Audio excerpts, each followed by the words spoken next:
What's happening for him? Oh, I just blew out the mic really bad saying that. I've never watched. Is it YMS? Am I a little loud, Fizzy? I don't have my pop filter on, so I might turn it down a little.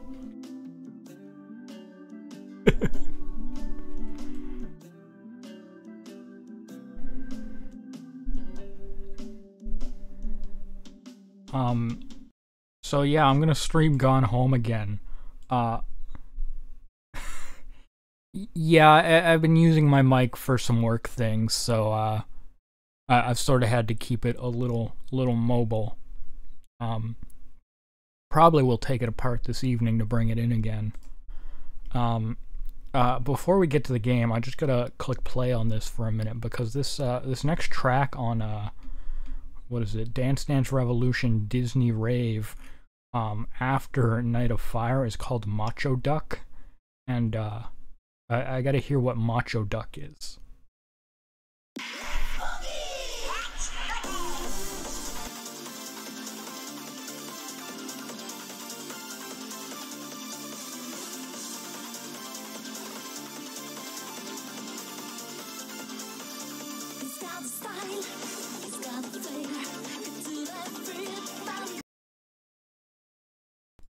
Okay, that sucked. That's not what I thought it was at all.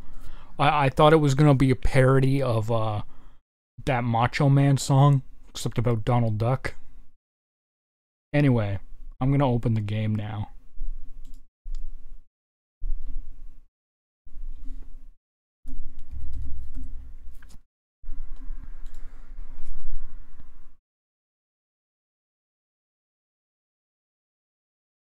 Oh right, I saw that Limac followed 57 minutes ago.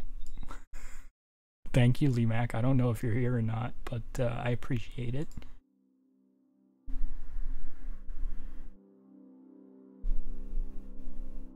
I can check the chat list. I can start calling people out.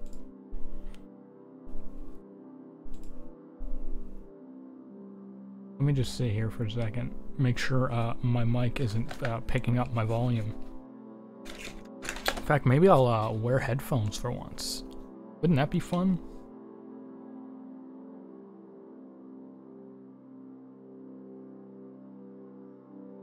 I'll keep them close by. Yeah, so this game turned 9 today. Headphones, yeah, I saw you lurking there in the chat, Colin.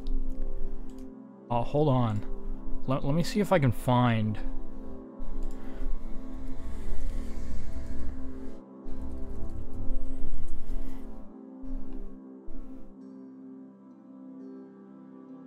I'm trying to find not the actual Gone Home trailer.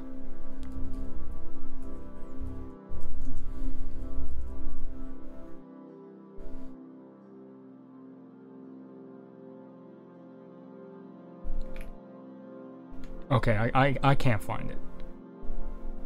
Wait, what if I type DLC? It didn't help. Oh, you know what? I think I found it. Hold on here.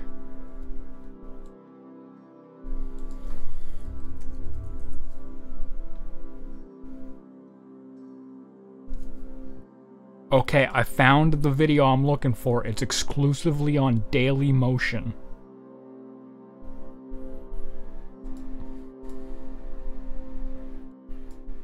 Hold on.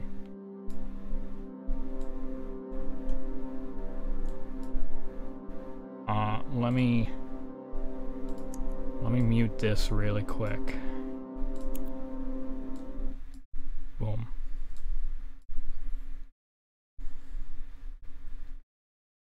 Okay. And let me I think I gotta do a window capture for this one. Oh, no, that's not what we... Wait. No, that is what we want. Okay. Boom. Boom. Okay. This might get a little loud. This is not the real Katie trailer. Greenbrier came home to unravel the secret of her sister's mysterious disappearance. Now it's time to go home again. And this time, it's personal. Gone home. After a year abroad fighting in Iraq, you return home to discover your sister has been kidnapped by terrorists. Are you a rad enough riot girl to rescue your sister? Get some. Over 1.5 hours of exploration-based gameplay. Through 3 gut-wrenching floors of high-octane introspection. Featuring 15 weapons to tear your ennui a new one. Unleash a world of pain on 12 enemy types who aim to impede your sister's personal journey to discover her sexual identity. Punish the ghost of your perverted uncle with extreme prejudice. A little old for my taste. Forget reading about preventing JFK's assassination. Travel through time and do it yourself. Alright, thank you, Katie Greenbrier, for saving the future. And when you've collected all 9 key cards, travel to the attic to confront the ultimate evil. Where do you think you're going, Fräulein? I'm going home. Adolf Hitler. And you're going to hell!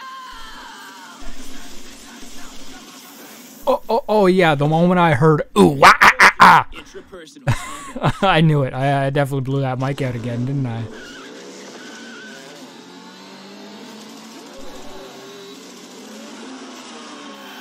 Suck it down. Oh, hey, that was a Dorkly bit. Cool.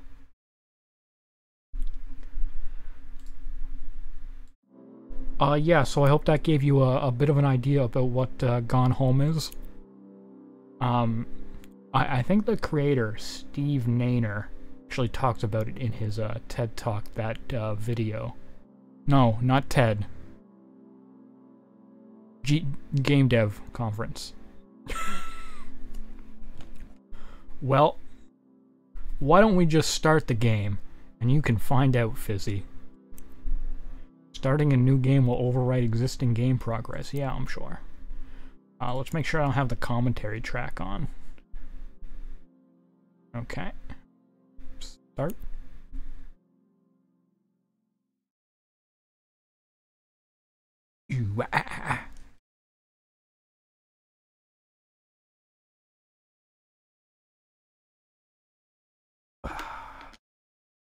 It's good Coca-Cola. I find this game's initial load can be a little long sometimes, but I'm pretty sure it loads the whole game at once. Gone Home not responding. Cool. Oh.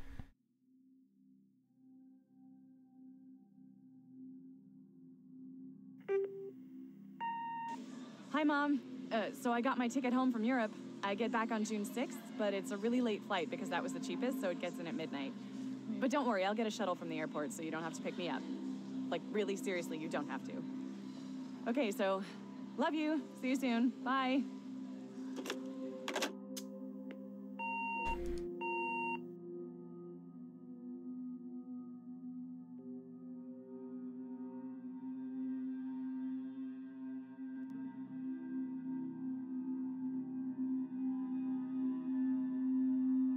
$1995, 1 a.m., and we have returned home from abroad.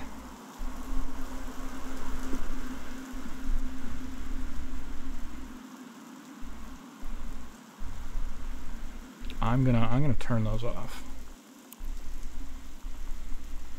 In graphics. Oh geez.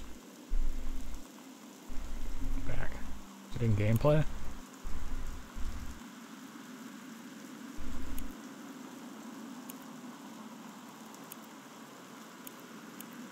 One of these, right? Nope.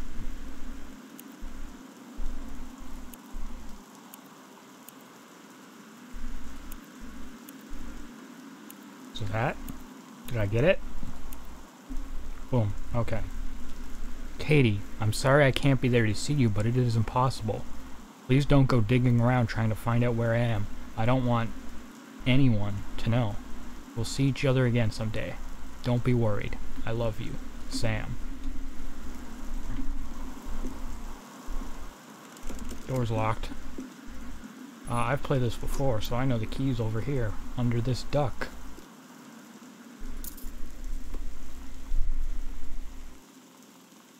What's this duck called again?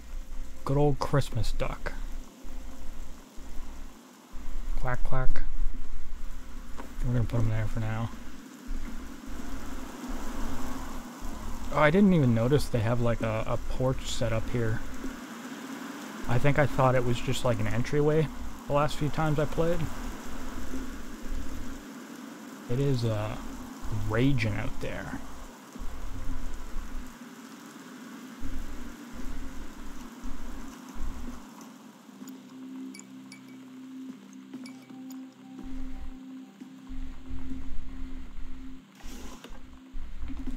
Alright, we're home. Nobody's here.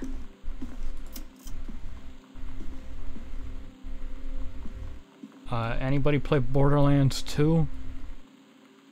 Not Borderlands 2, Bioshock 2? That's the Bioshock 2 reference.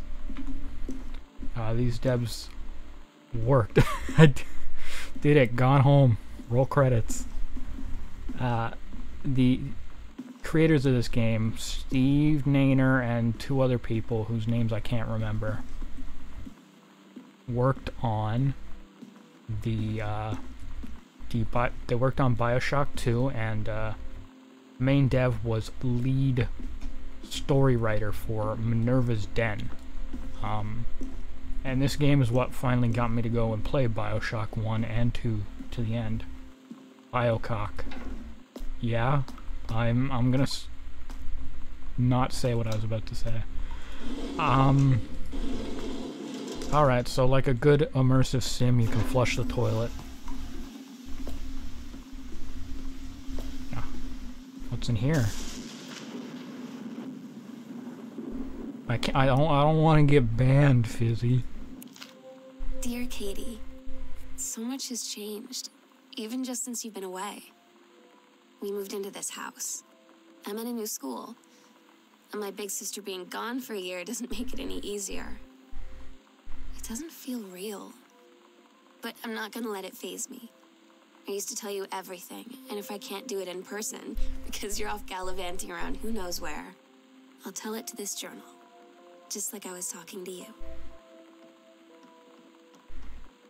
So we've returned home, there's a letter on the door about our sister missing, and now we get journal entries scattered all around the house to here. And I remember where most of them are. I have a guide open to find them all. I think the ideal way to experience this game is finding all of the entries. But I recognize that some people will miss a few potentially. But yeah, let's explore this mansion. We're gonna stick to the first floor first. This is 95, so they have an answering machine.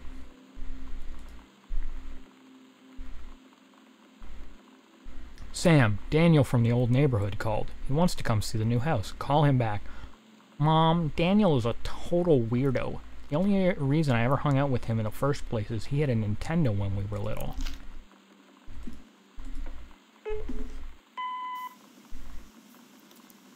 Sam. Sam. Hello. Sam.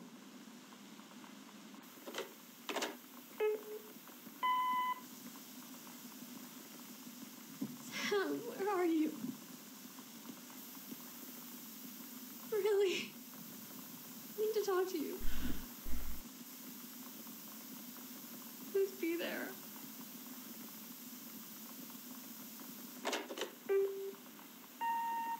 Hi, Mom.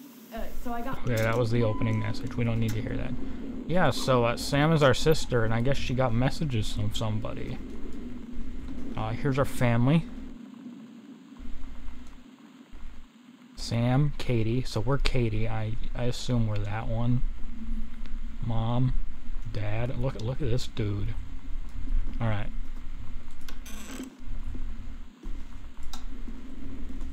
Time to turn on literally every light in this house.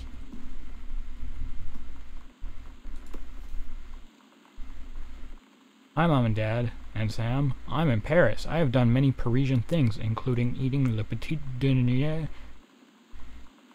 I live in a bilingual province. I should know how to pronounce that. And wearing a beret. I'm gonna have lots of film to develop when I get back. Sam, I'm bringing you back something from the Shakespeare Book Company, since you are my favorite sister. Love you all, Katie.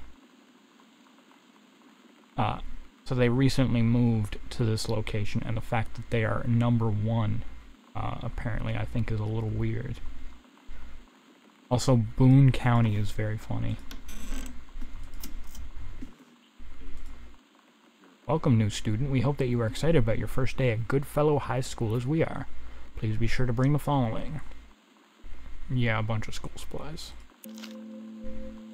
Oh my god. You are so lucky you finished high school before we moved into this house. So, it's the first day of school, and there I am, introducing myself to the class. And I say that I just moved into the house on Arbor Hill. All of a sudden, every kid in the room turns and just stares like I suddenly transformed into a mutant. I just stood there, wishing pretty hard for a rewind button. Because now maybe nobody knows my name, but they all know who I am. The Psycho House girl. Great. What's wrong? Is the house that creepy? I did like the way this light flickers when we first come in.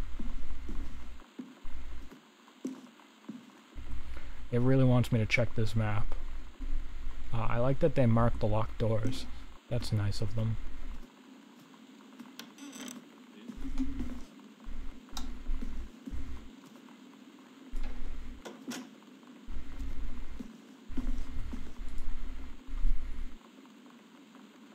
So this is a CD player, combination Laserdisc CD player. They say that a jack of all trades is a master of none. I have to disagree. Mastery is not a question of specialization, but sureness of purpose and dedication to a craft. If you happen to be in the market for a combination LD CD player, you'll be glad to know the Pioneer seems to share this particular. So it's not finished yet. Let's open all Dad's drawers. What's this? Can I look at this? I can't.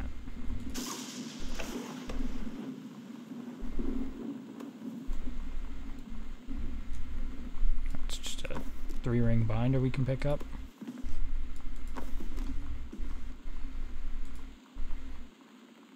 One Arbor Hill from Terrence Greenbrier.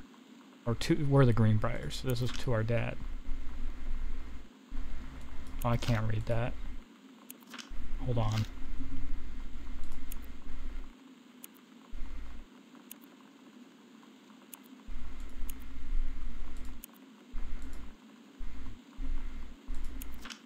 Hello, Terrence. I write on what I hope and I imagine must be a joyous occasion. News reaches me that you are newly married to a wonderful young woman.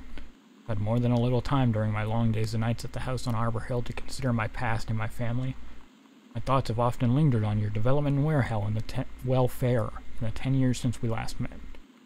Your marriage gives me much reassurance in this regard.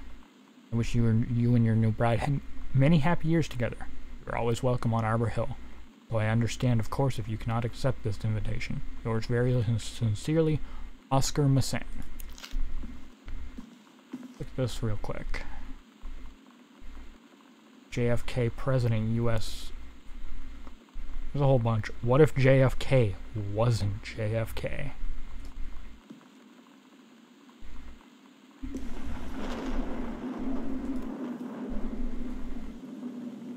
Killing of JFK, a theory. You've seen the movie. Discover the truth. Okay.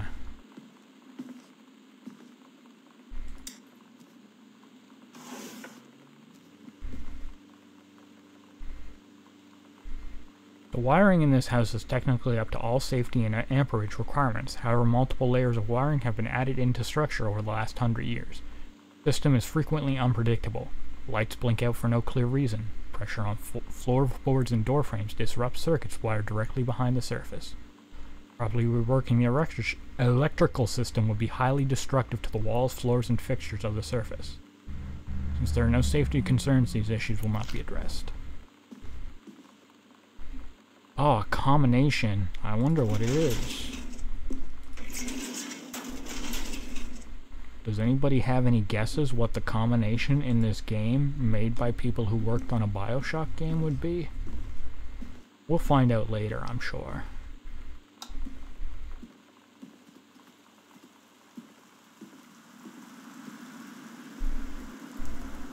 Fresh, true stories. I was a teenage drag queen. Readers tell us about their worst memories. 90210. Does anybody still care? Fun fact. I am named Brandon because of Beverly Hills 90210. The Male Gaze. How to Subvert It. Sarah Holst. Not Gathering Moss.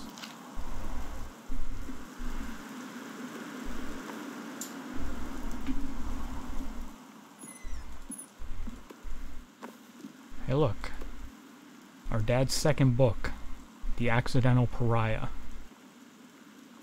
A message from our future saved the president's life once, but within the next 24 hours there will be another attempt and the lines of communication are down. So our dad wrote about JFK, and I guess he's trying to write again. And our dad keeps gentleman magazines under his old books that didn't sell. A Stranger Under My Roof. Understanding Teens. Hey look, the password to the safe is 0451. Dear Terrence, David asked me to write you regarding the reviews you've been submitting the last few months. Frankly, they're becoming more trouble than they're worth from an editing standpoint. There's a word limit. Your job to stay under it, not mine to cut back to it. Even then, it's becoming harder and harder to weed out the tangents and non sequiturs from the usable copy without heavy rewrites. The readers of Home Theater Aficionado want to hear about the quality and value of the hardware, not ruminations on your hardware, on your childhood. David's known you for a long time, and he's the boss, so I'm giving you one more shot on his say-so. Just write him a nice note, thanking him for his patience and generosity. Damn, that lightning's going hard. Look through your old stuff and start submitting reviews like that again. Then everybody will be happy. The weather in this game is not like set. There's no triggers for it. It just sort of it's kind of random when the storm flares up, and it sort of is interesting because some people might come across something at a specific time that really really makes a moment stand out a little more.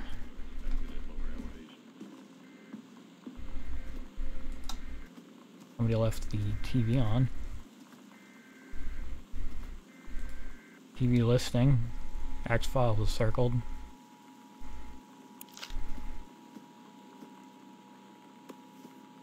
What do we got here?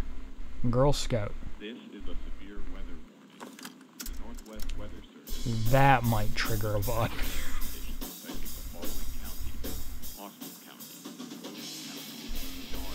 Look at this greasy ass pizza box. That is like the greasiest pizza box I've ever seen. Hi Terry, here's a DVD unit for you to review. Look at this. The Heaven at the Edge of the World, Samantha Greenbrier, Grade 2. Story, The Turtle People, Part 1. Captain Allegra looked off to the ocean. It went on forever, or so it seemed.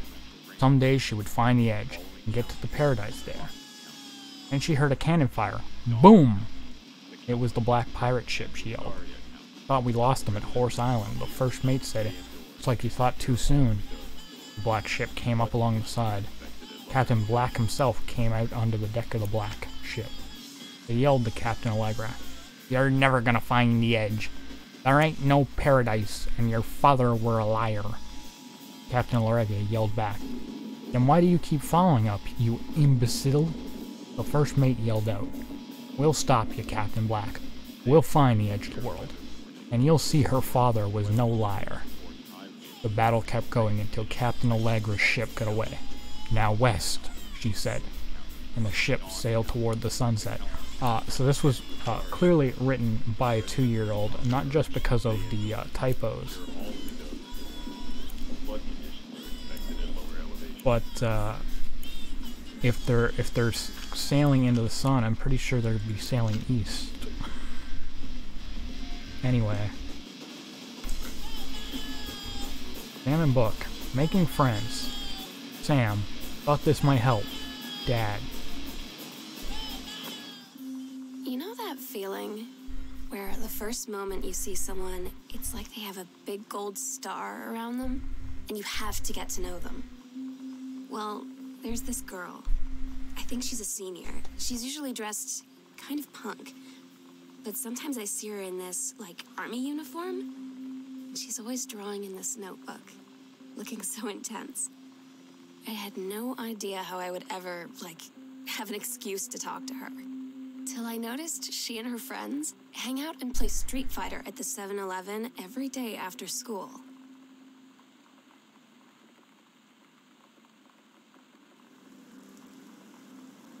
Who do you think they main?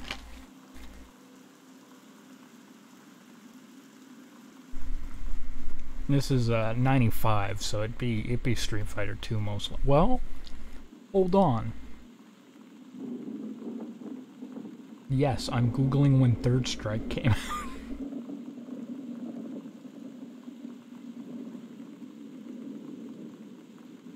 Okay, Third Strike wasn't out till 99. Never mind.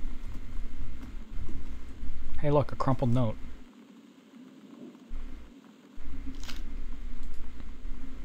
Okay.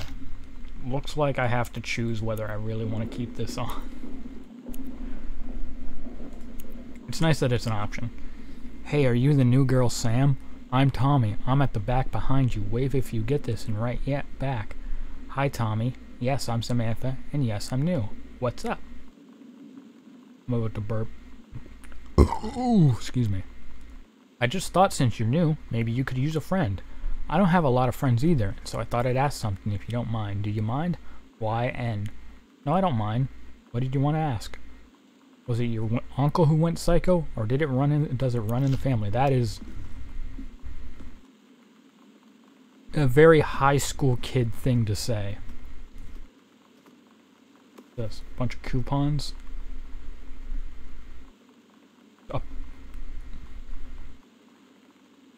Save 25 cents on a sandwich.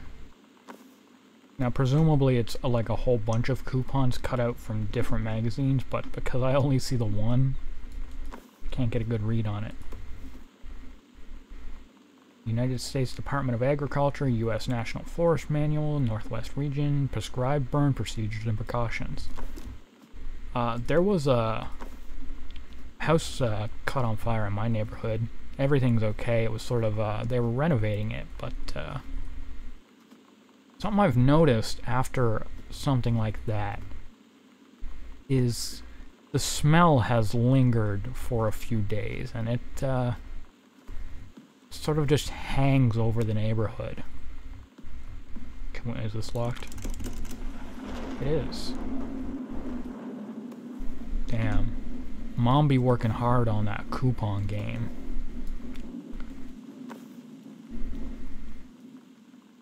Two. Read note. Katie, please tell Mom and Dad sorry about the stuff that's missing. Sam.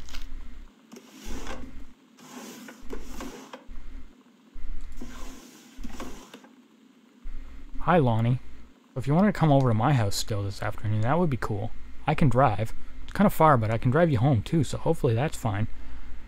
Right back and leave this in my locker if you still want. We can meet in the parking lot after 6. After 6th? Oh, like 6th period. Okay. Yeah, I get it. Yeah, I am totally in. See you there. Then I'm gonna kick your butt. Get ready, L. So you know what they say about the best laid plans of mice and men? Yeah, it turns out it applies to Street Fighter too. At least I worked up the courage to walk into the 7-Eleven and ask for a turn, but all that practice at home did not exactly translate in the wild. So after I was finished getting my butt kicked, I followed them outside while they smoked. And that was when she asked me if I was that psycho house girl. But then she said she's always really wanted to see the psycho house. Her name is Lonnie. She's coming over tomorrow.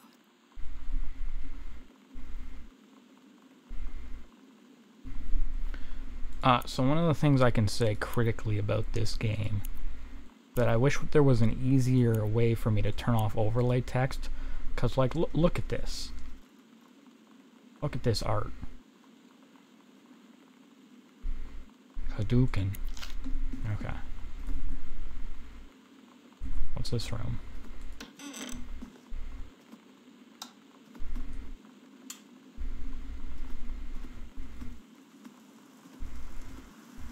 Oh, let's trigger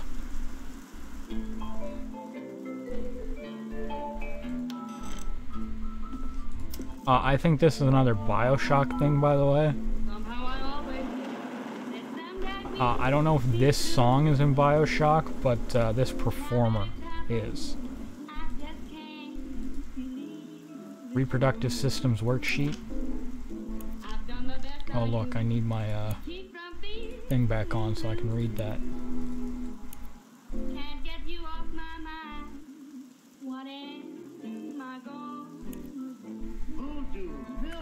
Below are 2 stories. The events are all out of order. Get a sheet of lined paper, choose one of the 2 stories, and put it in order.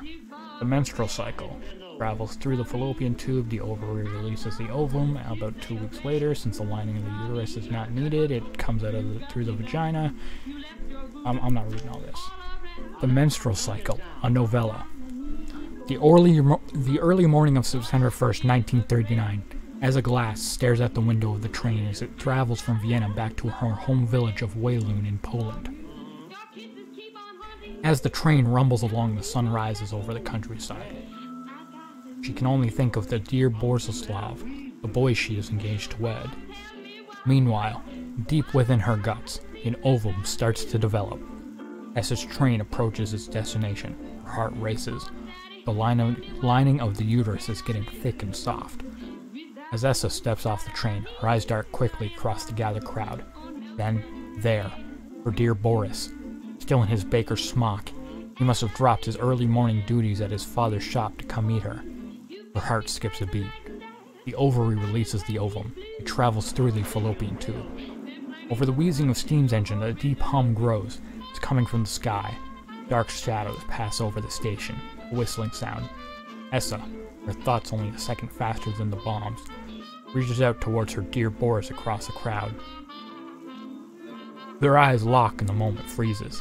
The flash and smoke enveloped him almost instantly. In the assault by German forces, almost 75% of the people in her hometown are killed. The rest, including Essa, and for a time Borislav, huddle in a half-destroyed church. He is blind.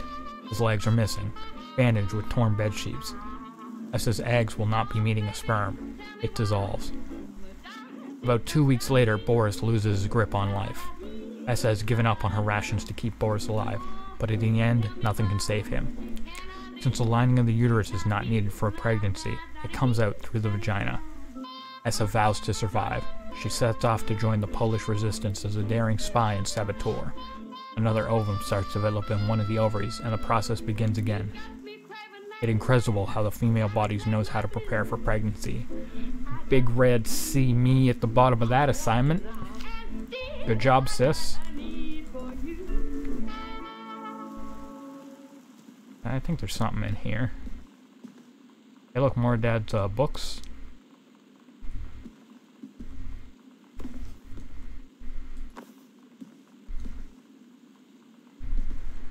Okay, what do we got here? Samantha, please give this to your mother. Janice, thank you for having Danny over to your new home. He has missed having his friend Samantha in the neighborhood very much.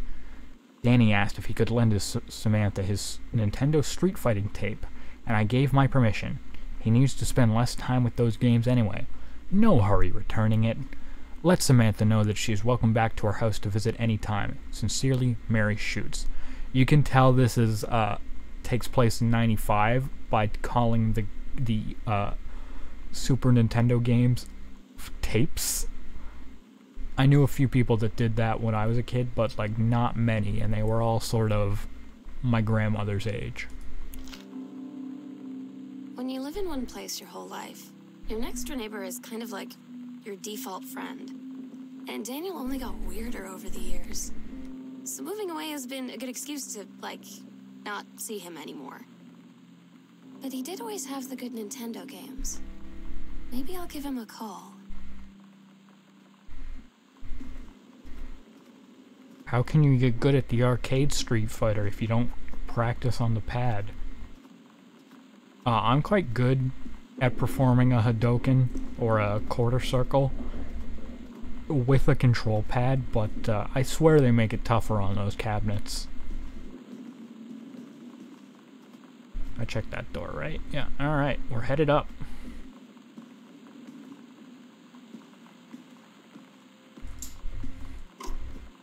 What's this?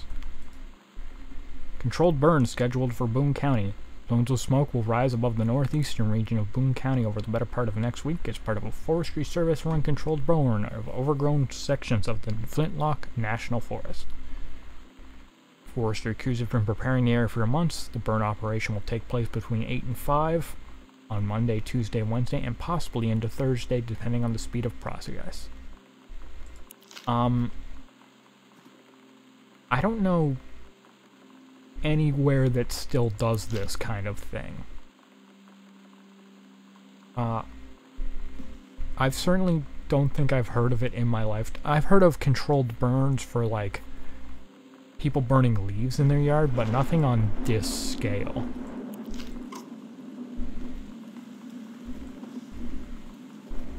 Cool. More lights to turn on. Notice of temporary personal transfer. Bruce Pendleton, head of personnel, State Forestry. To aid in the upcoming prescribed operation, a ranger with expertise in the procedure is being transferred to the local place. The overseeing officer, Janice Greenbrier, so our mother, is charged with the supervision of this personnel. Okay, cool. Good for Mom. This must be Mom's calendar then. Monday bowling, Wednesday cooking class, Friday dancing. Monday bowling, Wednesday cooking class, Friday dancing. Wednesday cooking class, Friday ballroom dancing. Cook the big meal for Terry and Sam. It must be like 4th of July or something. Cassette case. Batmobile and Potty Mouth for Sam. With, okay, love thing, stab, cherry bomb, throw away, fuck your fans, Polaroid baby, panic, bitch theme, Richard, cool schmool, Shazwana, kiss and ride, no you don't, Queenie. I like how some have X's and like one has a heart.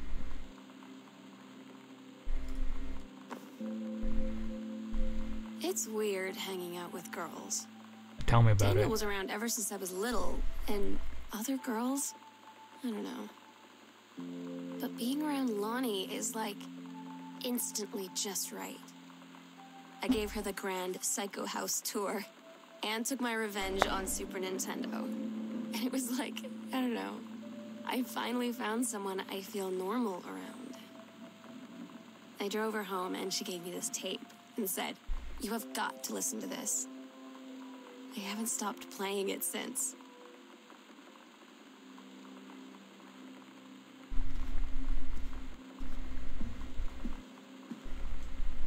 Daniel called again. He wants his Nintendo game back. Sam, stop leaving every damn light in the house on. You're as bad as your sister. You can tell that note is sort of the game devs having a little fun at the average player. Sternly worded letter. To whom it may concern, I, Samantha Greenbrier, am 17 years old, and therefore an independent, fully functional human being. That is definitely a 17-year-old thing to think. The fact that you still forbid me from going into the city on my own is frankly absurd. Compared with Katie, who was only 3 years older than me, and yet you allowed her to go all the way across an ocean to another continent on her own. I just want to spend an evening in a normal, totally safe city on my own, like a human being, and since you may also remember that I have my own car now, you can't really stop me. Warmest regards, your daughter Samantha. I didn't have a car at 17, and if Colin's still in the chat, he can attest to the fact that his mother drove me many places when I was that age.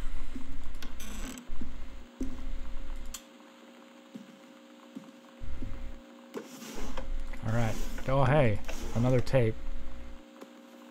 What do we got? Bratmobile Cool Schmool.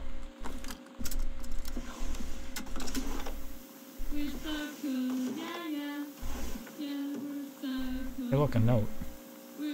Chun-Li moves. Fireball, lightning kick, helicopter kick. Yeah, that's true. She was driving you too. I'm gonna stop that because I know it got some YouTube videos muted. Cartridge, Adventurous the Cat Returns. Oh, these are gonna be fun. We have these things that, hold on. I don't remember what they're called, but, they're supposed to be a weird visual effect. This. Fly sticker. Is it this one? This here, Journey of Crystal. I'm pretty sure this is the Bastion artist doing this. Super Spitfire, and also Hades. I guess I should mention Hades at this point for Bastion. Hi Lonnie, I wrote this in first period and left it in your locker on the way to second. It's what all the cool kids are doing. I've decided. Write me back. Also, here's an idea for something to draw. 2 cats on a motorcycle. Hey, that is a good idea. What all the cool kids are doing is actually sending each other pages on their beepers, but we're cooler than them because guess what? They can't put this on a beeper. Your drawing of cats was so good I added a background to make it even better. Maybe I should just stick to writing though. Haha, I like it. How did you know they were going to get abducted by aliens? I'm looking at Mr. Fish right now. I feel like he probably would have a lot of cats. Also, like, his secret shame is that he watches 90210 religiously. I'm going to ask him about the cats after class. He said he has 2 cats, and also that he's never watched 90210, but I could see in his eyes he was lying. I gotta turn this off so we can see the drawings.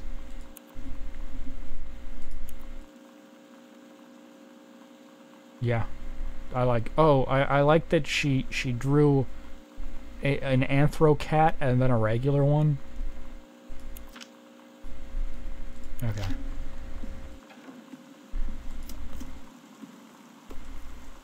Got your number. One of the details I love is that this board game is sort of stuck in the back of her closet, like she doesn't care about it. Samantha. S is for special, A is for adorable, M is for merry, A is for affection, N is for nice. Yeah, whatever. Mitten. Cat collar. Back in '95, when you had a collar, it was actually for pets. I know that's changed in recent years. The King's Labyrinth, Chapter 2, Fraying Threads. Captain Allegra, still in her flowing skirt and sturdy jerkin, descended the single shining thread into the lower cavern of the labyrinth. She and the first mate, on their own now, grew closer to their goal, the throne room of the dead immortal king of the island. The first mate slid down the line onto the stone floor.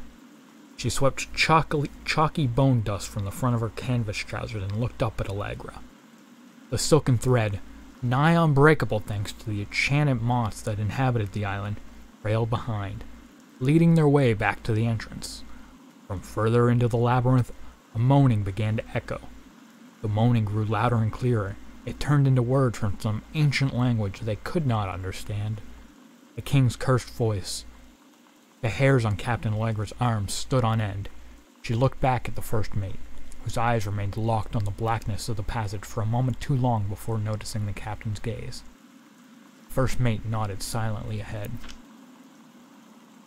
Following the king's ghostly song deeper and deeper into the labyrinth, they came upon a rocky gap spilling forth otherworldly blue light. The great basin of the king's throne room lay below. Skeletal in rotted robes, the king was hunched over the blue orb topping his royal scepter. Shadows of his bony fingers danced on the walls like ghouls. As he sang, wailing souls flowed in one by one through the cracks in the cave walls, pulled into the orb, causing it to glow brighter and brighter. Behind the king, a long staircase hewn from rock led down into the chamber from a passage at the top. Allegra said, "We have the advantage in numbers. I will draw his attention, and then you." But the first mate interrupted. "No, I am smaller and quicker, and you know of dealing with mystic energies like these. I will circle to the other side, get the king's attention, and lead him on a merry chase." He held up the silk line, all traced by this invincible thread, of course. Allegra said, "It is a good plan, but perhaps we should go together." The first mate shook her head. "You know this is our best chance. Don't be afraid for me." They grasped hands and exchanged 3 tight squeezes, their palms growing warm.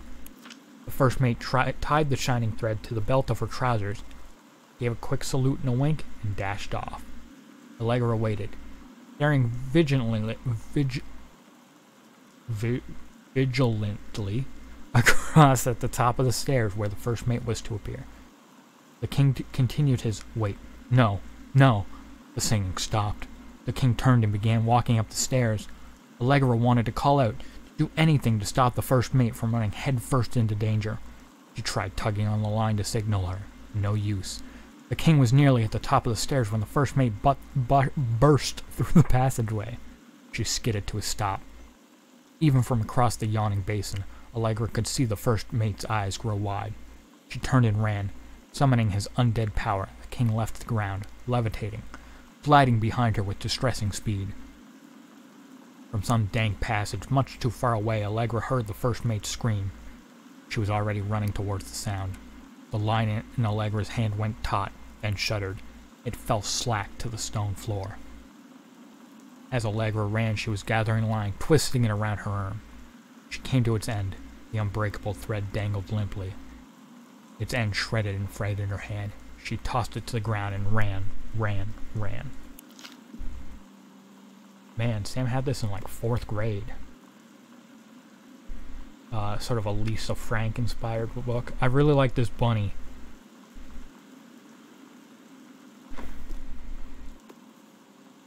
The Holy Bible, also hidden in the closet, not to be used. Listen, her parents should have known buying this would have resulted in some non-heteronormative attractions. Oh, and we can look at what she reads. Mary Shelley, yeah, I have a copy of that. Kafka. Baroness Orczy, I don't think I've read that one. War of the Worlds I've read. Hi Hayden. Hollow Wild, Treasure Island, The Virginian.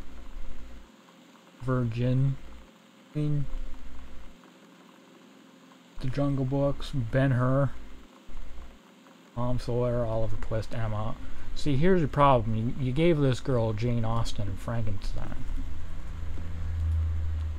Sam, I think the creative writing track would be perfect for you, Miss Blanchard. Yeah, okay, it's a college. Did I turn the lights on here yet? It's looking a little dark. We gotta make sure every light in this house is on.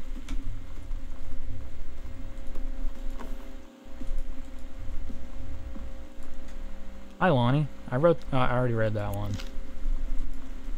Oh, locker's locked. What do we got here? Does anybody recognize any of these women? I haven't had that much to drink, Jodie Foster. Wait, how many fingers am I holding up? I like the cat.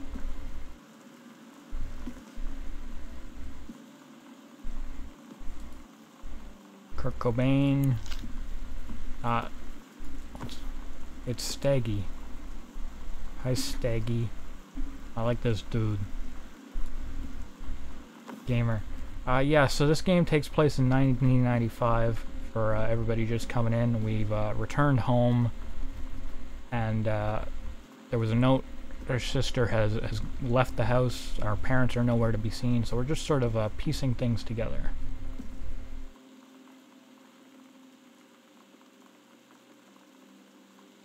Mr. Benchley observed Miss DeSoto wearing a t-shirt with an unacceptable image on the front. A large beer can labeled Pabst Blue Ribbon. Miss DeSoto was sent to the guidance counselor's office. Action taken by faculty. Miss DeSoto was given the option to turn her shirt inside out, change into a shirt from her gym locker, or be suspended for the rest of the day. She chose suspension. Her father was called, but there was no answer and no answering machine. Miss DeSoto must return this form tomorrow, signed by her father. So they didn't get an answering machine until 1994. Why has this note been in here? Do these kids not clean their rooms? What do we got here? This is the one me and my dad are building. Want to go for a ride when it's ready? So that must be Lonnie's handwriting.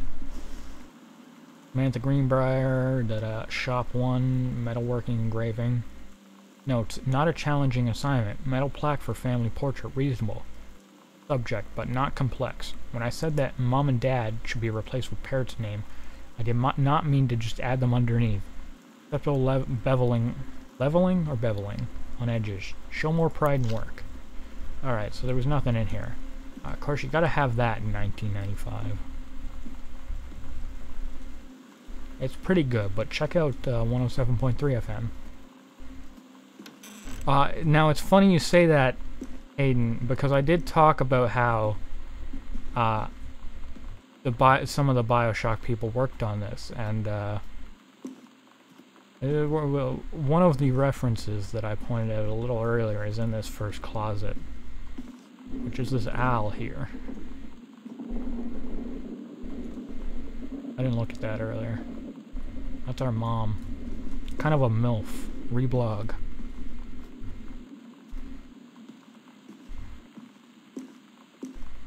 But yeah, the head writer for Minerva's Den, the BioShock 2 DLC, that guy wrote on this as well.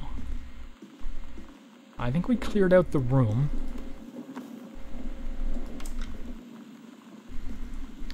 So let's move into the hall. What's this? Hold on. Put the overlay text back on so I can read this. Hey Sam, do you want to see Pulp Fiction after school at the Coliseum? Goodbye, gamer. Came out last weekend and Todd won't shut up about it, so it's either good or we can make fun of him for liking it. I think Todd has a foot thing. My mom is supposed to cook dinner for us tonight for a change, but I can just ditch out on it probably. What time? Also, isn't that movie supposed to be really violent? Am I gonna barf? According to Todd, it's pretty hardcore. I guess Uma Thurman gets stabbed in the heart with a heroin needle, so that's kind of hilarious. Also, something about cheeseburgers is important. I think Todd's gonna come so he can see it again if that's okay. 7:15, okay? Don't barf. Alright, see you then. Yeah, I never really thought about the fact that note writing is dead. Because of texting and everything. That's a shame. Because it probably helped some people writing skills improve as a kid from my generation. We got a... Oh, Lonnie found the label maker. What do we got here? Bandages.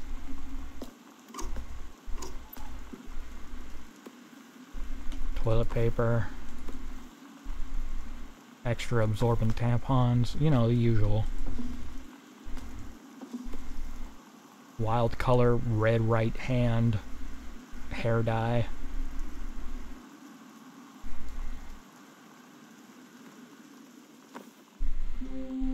Lonnie brought her hair dye over today.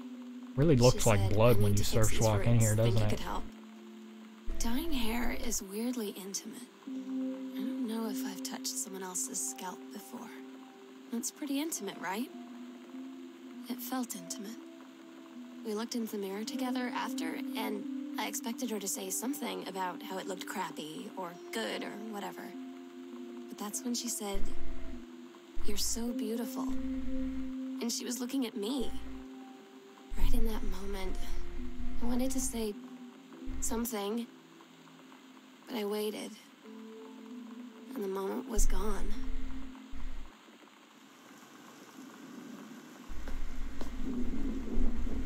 This painting has some very yonic imagery going on for some reason. Yeah, writing physically is kind of dead. Like, I've done it lately to take notes, but like,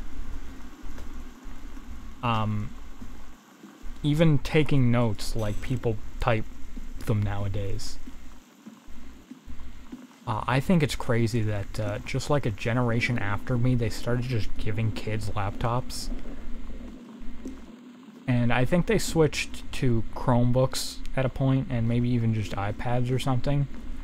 But like, I know my sister, who was 3 years younger than me, got given a laptop in like middle school, and that's insane to me. This must be our parents' rooms. Let's see what we can find. Mom's purse. It's alright. Oh, barf. Oh no. Our parents own a lubricated condom.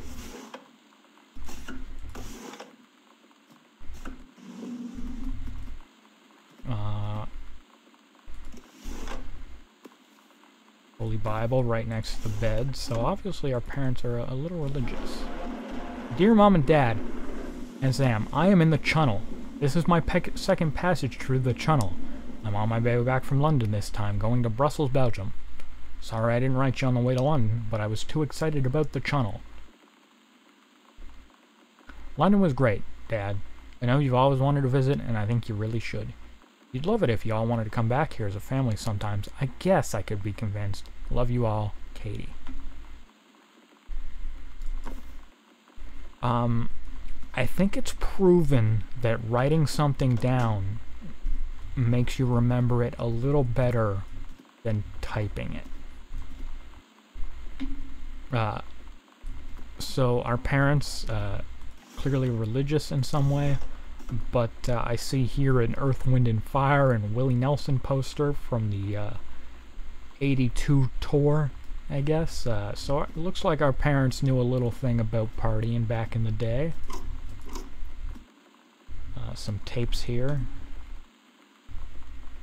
Butch Cassidy and the Sundance Kid, The Fugitive. I didn't look at the ones in the living room. I'm gonna have to go back, because I think there's some interesting ones there. Right over the Liver... Oh, Silence of the Lambs, cool. And this must be Mom's handwriting.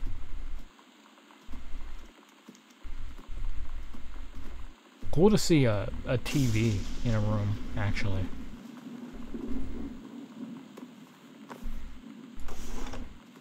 Read letter. Dear Jan, oh honey, let me tell you, I understand how you feel.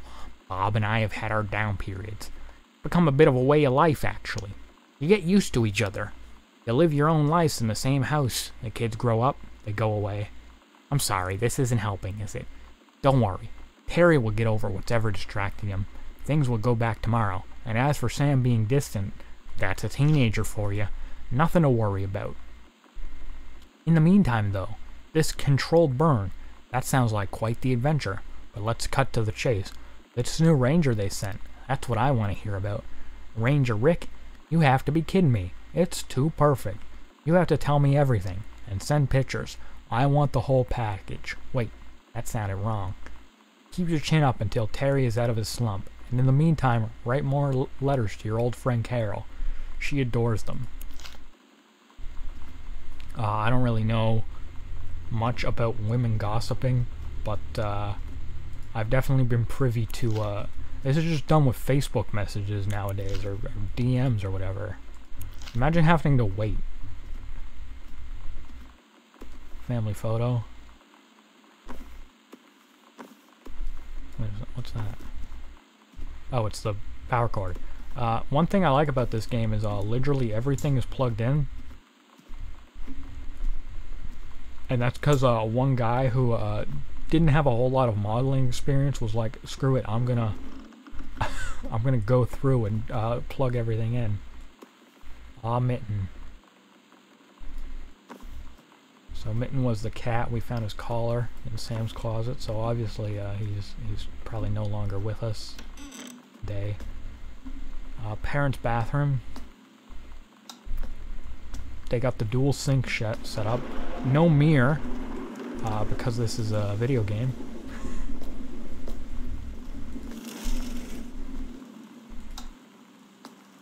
What do we got here? Ugh. After the honeymoon, rediscovering your spouse. Personally, spiritually, sexually. Ugh. Yeah, I think that would be my reaction too. If I found like a book about that on my parents. But my parents also separated sort of when I was quite young, so it's a little bit different circumstances.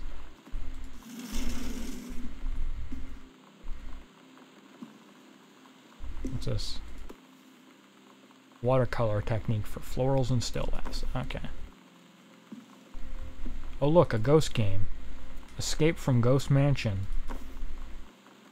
Yeah, I'm sure that's not alluding to anything.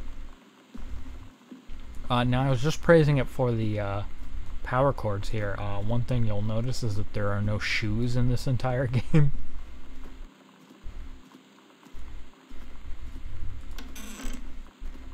Okay, where have we been?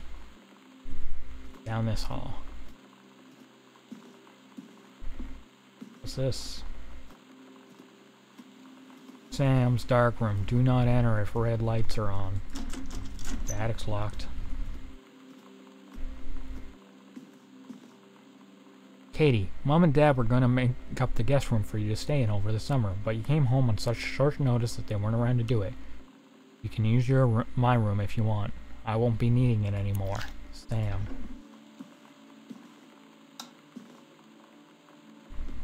Books. I'll be honest, this is kind of a nice room.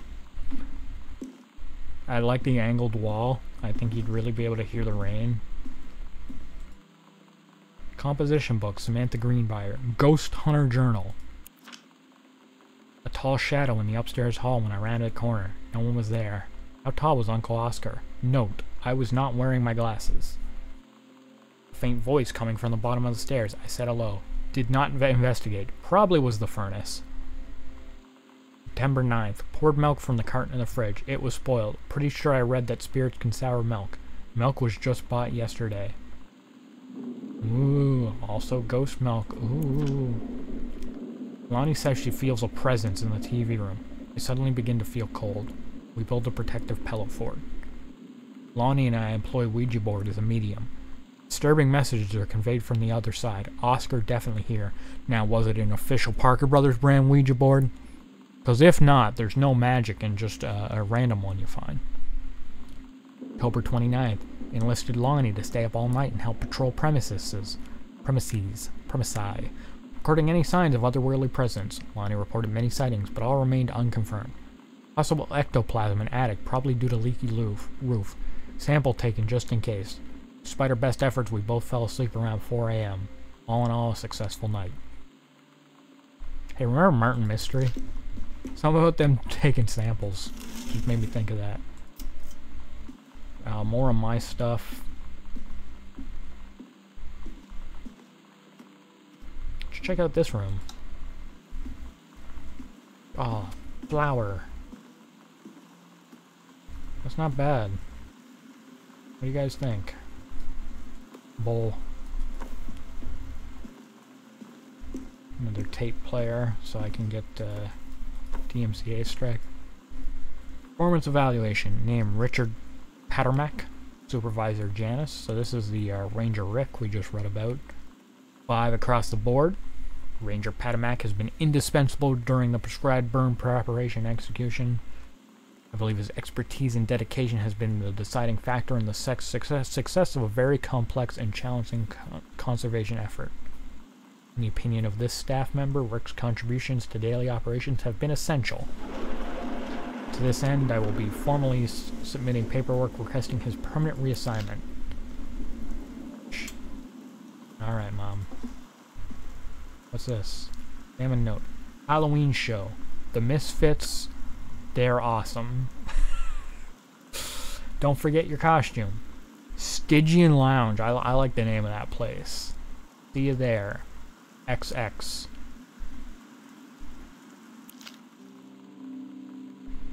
Sometimes you just have to lie to Mom and Dad. Like when Lonnie asked me to see a band with her and stay over at her friend's place in the city after. That's a lie to Mom and Dad's situation. But it was so worth it. The girls on stage were just so loud and real and awesome. And everybody was moving together like one huge tide of sound. Between 2 songs, Lonnie leaned over and said, "How do you like your first show?" I was so happy. I felt tears starting in my eyes. And then she up and hugged me. I think she could tell. Tell what? Hey, look, tape. What do we got? Heavens to Betsy, yeah. They approved my request on YouTube last time I streamed this game and posted the VOD. Oh yeah.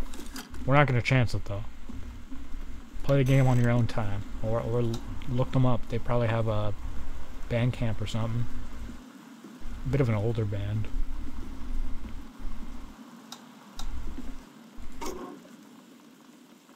I love these things. They're so cool.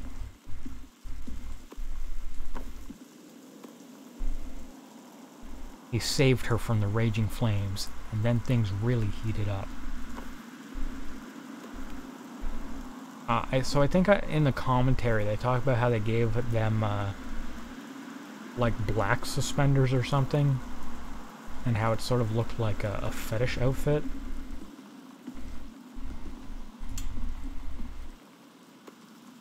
Healthy choices, skills for healthful life.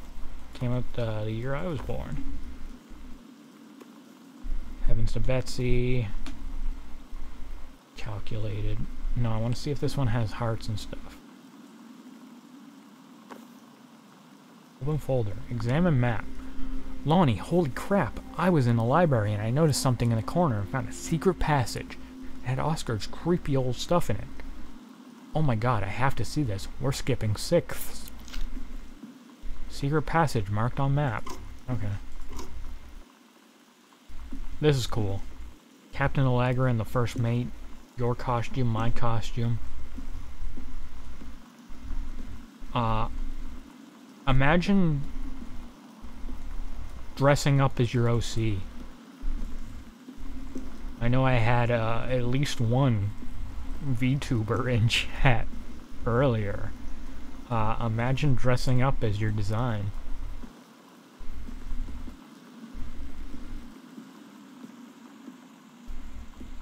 Imagine dressing up as like any OC design.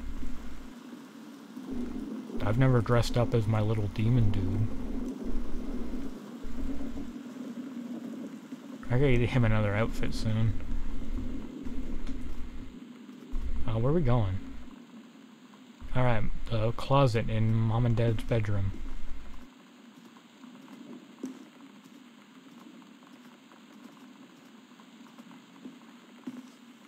Open panel.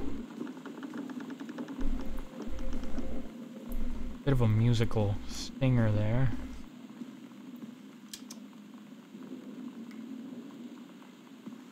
What's this? Examine map. Ghost Hunter's house investigation log. Hidden compartments found 3. Library, upstairs hall, foyer. Evidence of the supernatural discovered 0. So this game has one programmed scare into it. and if you pick up this crucifix and examine it, the light breaks. It's the only one in the entire game programmed right like that. God so loved the world, he gave his only son.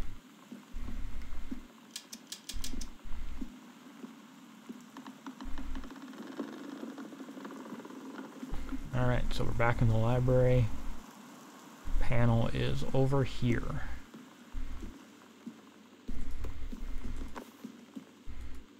Examine show flyer. The Misfits, Saturday, October 29th. Plus special guest, Maidenhead.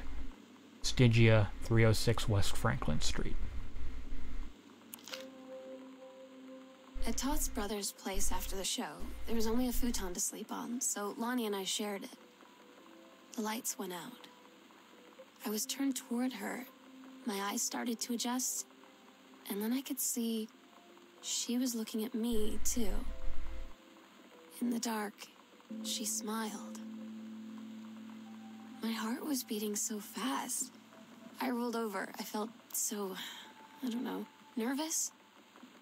After a minute, she put her arm around me and was so close and whispered in my ear, "I really like you."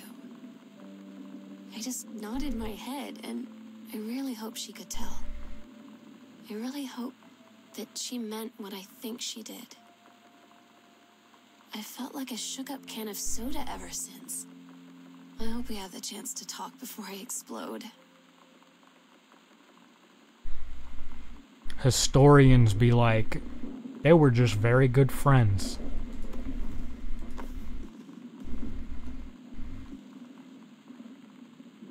$51. Half of Sam's locker combo. Heaven at the Edge of the World. Private. Do not read. The Green Glacier Part 2. Samantha Greenbrier. 9th grade. Allegra and her scouting party peered down warily through the dense canopy of rustling leaves from the perch high in the forest branches.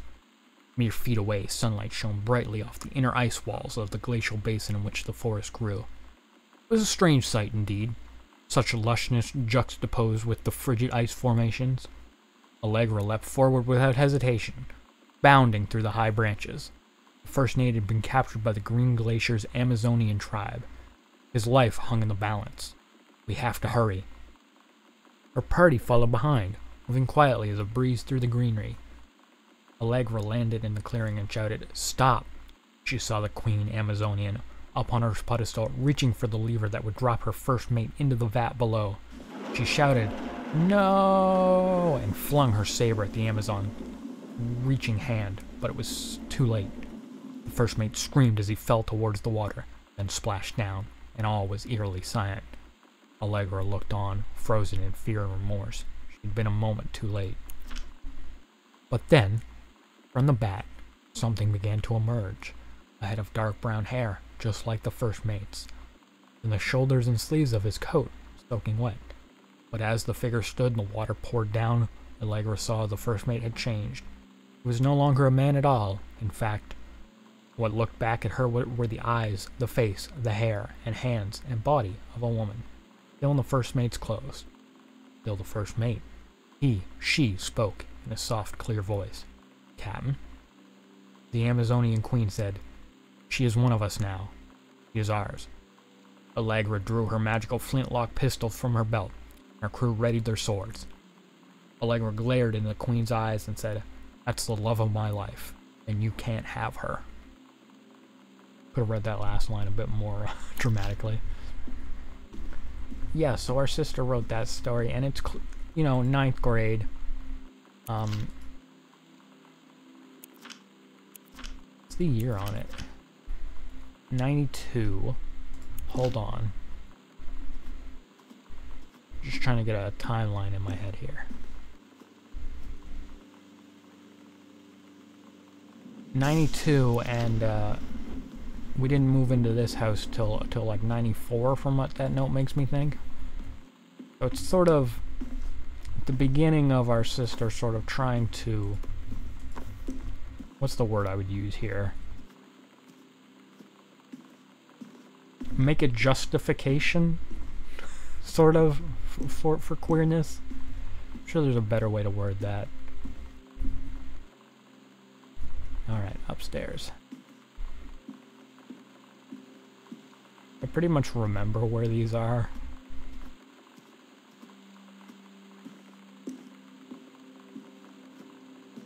In fact, you can open these before getting the note. So there's the Ouija board. I don't see a Parker Brothers logo on that. What a bad locker combination. Hello. Who are you? Oscar. What do you want to come back? Alright, let's open this locker.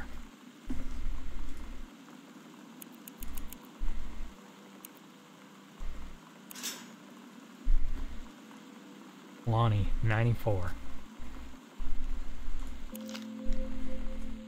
Lonnie came over today, but everything was different. She was sitting at my desk chair, and she wouldn't look at me. Finally, I asked her what was going on. She said she felt like she'd done something wrong that night in the city. Like I must think... But I said no, there was nothing wrong. I just wanted to say... But I couldn't find the words. I felt like I was gonna cry, but I wasn't sad. She got up and sat next to me on the bed. I looked at her. Lonnie, do you think you could ever... And that's when she kissed me.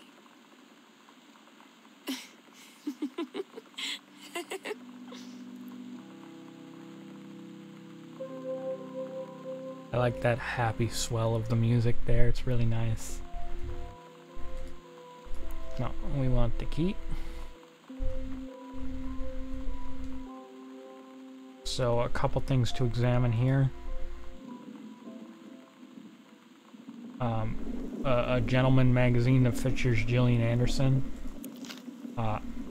Our sister having the same taste in nudie mags as our dad is very funny. Cigarettes. And interestingly, these shirts still have the security tags on them. So our sister is a bit of a rebel. A bit more than what was that thing we found in the trash? Something about wearing a Pabst Blue Ribbon shirt. Anyway, basement key. We're going to the basement. I'm going the wrong way, aren't I? Oh, I'm going the right way.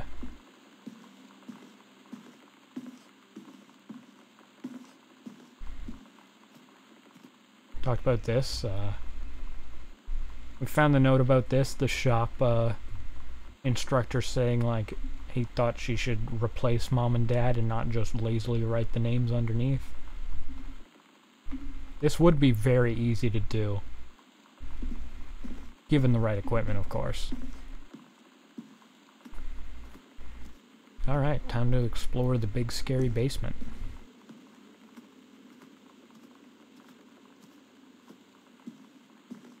Oh wait, is there something in here? What do we got? Katie, please, whatever you found, don't tell mom and dad. The attic. We need this off for that for a second here. Because she crossed it out and it's crumpled in the paper into the trash. So she thought about justifying it, her actions, before leaving a little more. Anyway, let's check out the basement.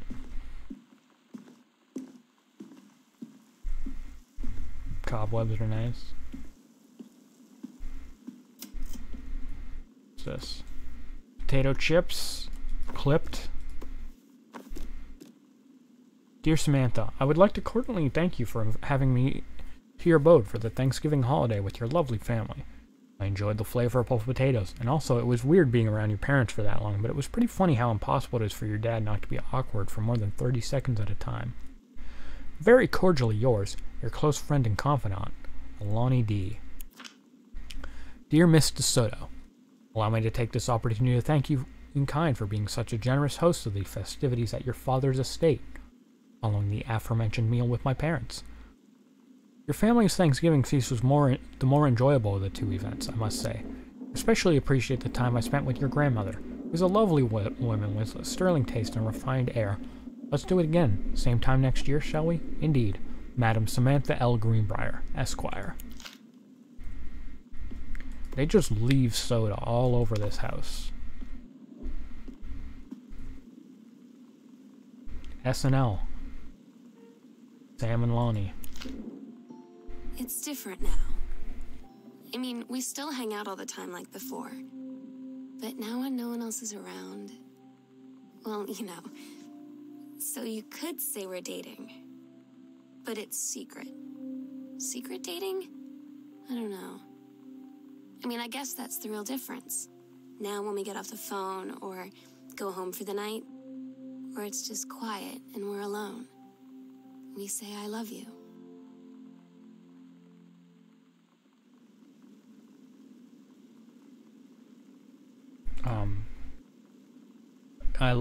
I'm a big fan of this little mouse here. I would guess it's a field mouse. Anyway, let's move on. Ah, this.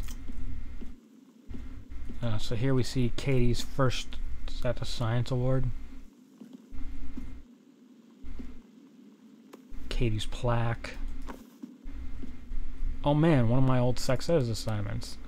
So this is interesting. We came across Sam's version of this earlier, and she wrote a big complicated story for it.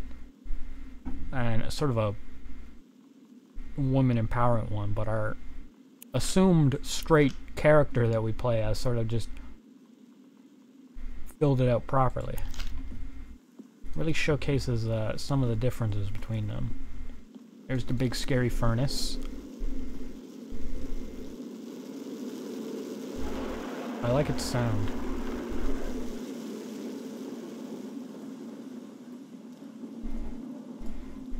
Dear Samantha Greenbrier, we'd like to congratulate you on your acceptance to the creative writing track of the Reed College Summer Program for Young Scholars, 95 session. Based on your portfolio and academic record, we are pleased to offer you financial aid to cover 75% of the summer program's tuition and fees. The attached documentation contains specifics regarding your schedule, optional, secondary track sessions, and your dormitory assignment. We very much look forward to your participation in the summer program, and again, congratulations. Julie Morse. I forgot that the furnace was a bit in Home Alone, despite having rewatched that movie, I guess almost a year ago at this point, but you know. I'm so stupid sometimes. I was telling Lonnie that I got into my college summer program thing, and I was all making plans like, you should come visit me, stay in my dorm room. But she said, Sam, I ship out on June 6th. I was like, ship out? To where? She said, to basic training. What did you think I was doing all that ROTC stuff for? I guess she's been planning to join the Army right after high school since she was like 12. And I guess she's really going to do it. So I was like, after graduation, I'm just never going to see you again? She said, let's just have fun while we can.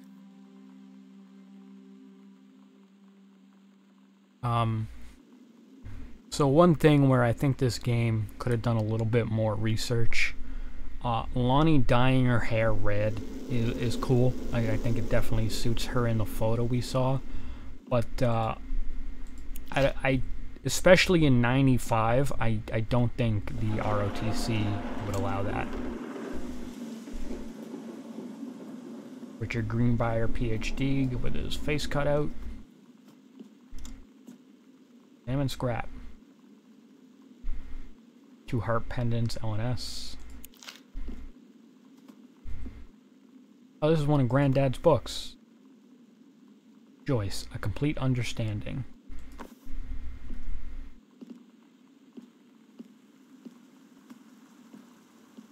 Ah, is this it? One of Dad's books with something stuck to it? From the desk of Richard Greenbrier, Ph.D. Dear Terrence, thank you for sending along a copy of your newly published book. An author's first published manuscript is a momentous occasion. I read it this afternoon. I certainly recognize my son in the subject matter. An author's work is the externalization of what he holds dear, and that which he fears. And in that respect, I believe your work was successful. But the lens through which the personal shone was needlessly clouded by genre cliches and implausible dime store science fictional Del Ex Machina. I was thinking it said Deus, because, you know. I congratulate you on surviving this great ordeal that is publication, and rest assured that readers of your chosen genre will lap up copies hungrily. But I urge you to shed artifice. You can do better. With a father's love and encouragement, Richard Greenbrier, Ph.D.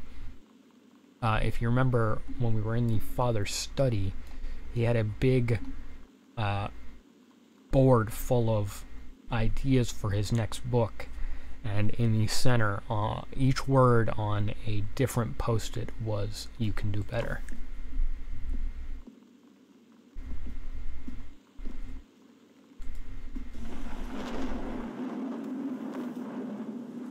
I think that's Mom's citizenship stuff.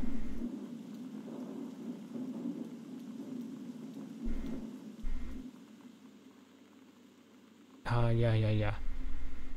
Basically, I'm not turning the overlay off. Mom was Canadian before she turned American.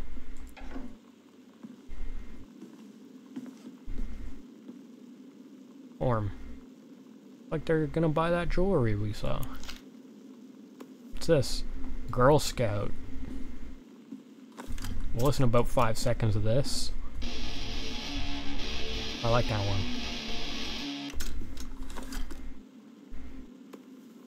X-ray spec.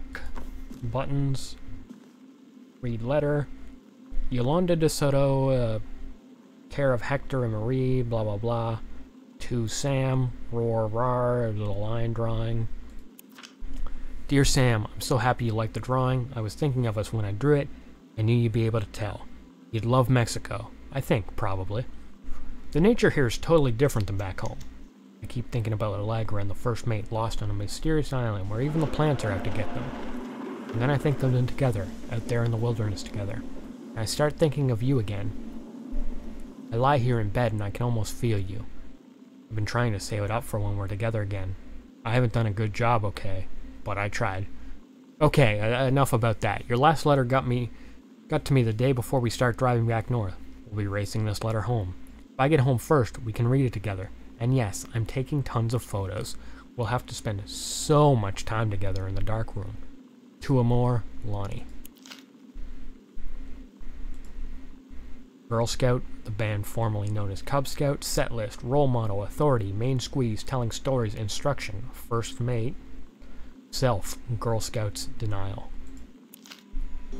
Todd's band lost their singer. Todd said he sucked. Lonnie said he got sick of Todd's shit, and he was complaining about needing a new singer. So Lonnie was like, I can sing. And they were all kind of like, you can? And she was like, probably. But she's been rehearsing with them for like a week now. And I finally got to see them play in Todd's basement today. And she's actually really amazing. I feel so proud when she's on stage. It's incredible being in awe of someone you love. So everybody knows it's like a temporary situation till she ships out in June. But till then, I'm gonna be at every single show.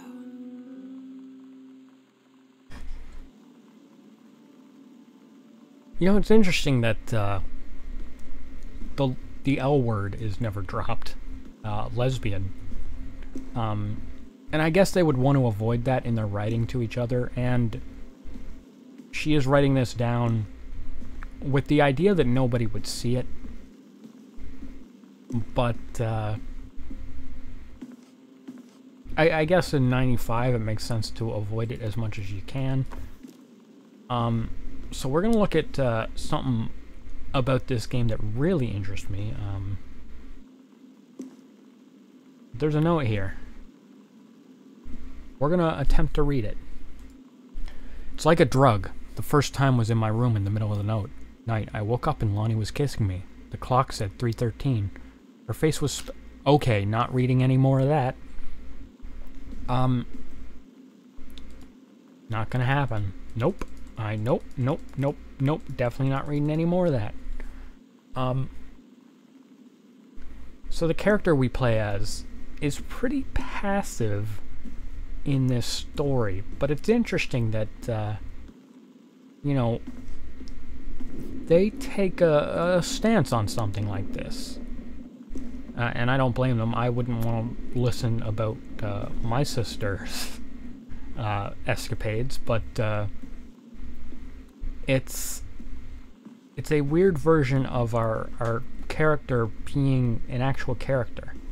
It's something about this game that really interests me. This just one moment, and it's very easy to miss too.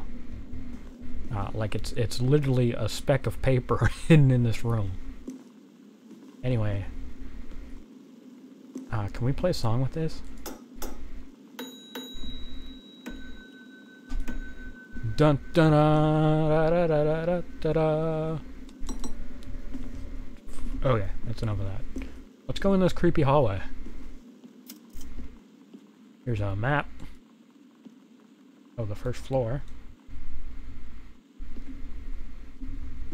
Safe. We don't have the combination to it. Terry, age 12. That's our dad. So I guess he was in here from age 6 all the way to age 12. And that seems to be where they stop. Oh, it doesn't work. This must be where they stored the wood for the furnace. And, oh hey, there's a toy here. Oh, we'll be opening that safe, don't you worry. I know where to find the code. Oh hey, there's a note in here. Order this month, 2 cases brandy, 2 cases rum, 1 barrel whiskey. Governor remains very pleased with enforcement in Boone County. Believes this arrangement shall hold for some time. WR, March 23rd. But yeah, there's a toy in this random creepy dark hallway that doesn't have a light.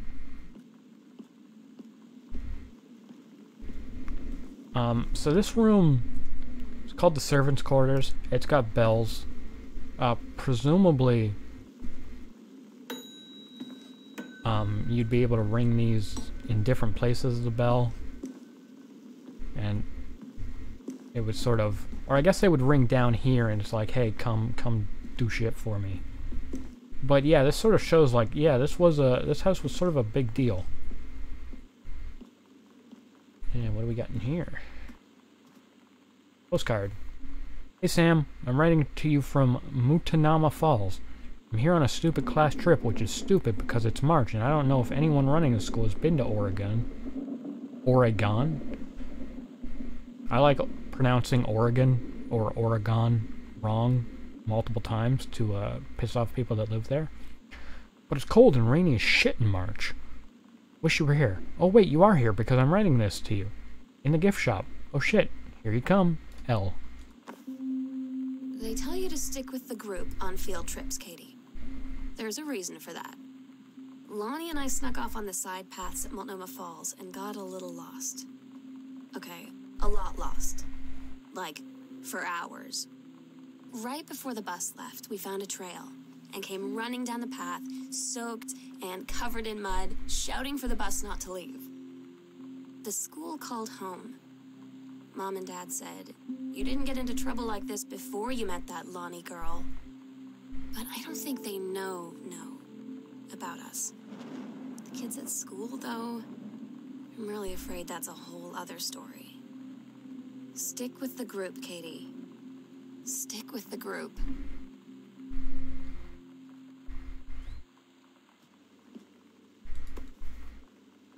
Mason's Pharmacy, January to June 1960. Mason. So that was that's the last name of the person who built this manor, and our grandfather or our great uncle, I think it's great uncle.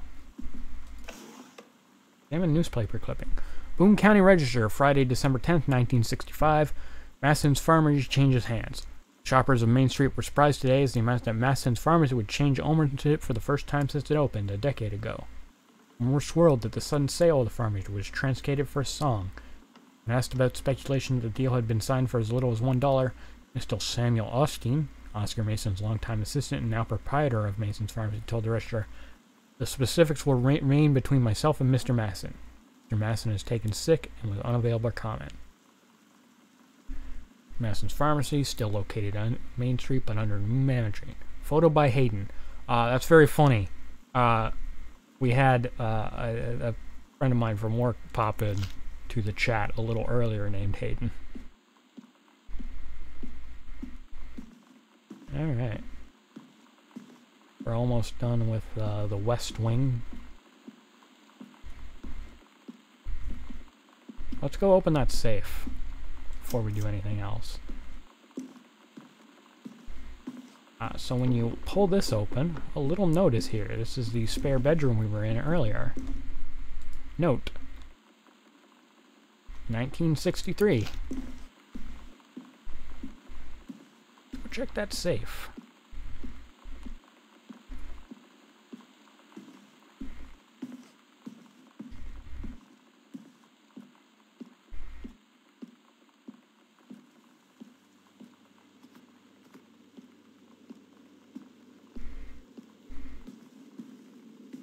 That note is very easy to miss, by the way.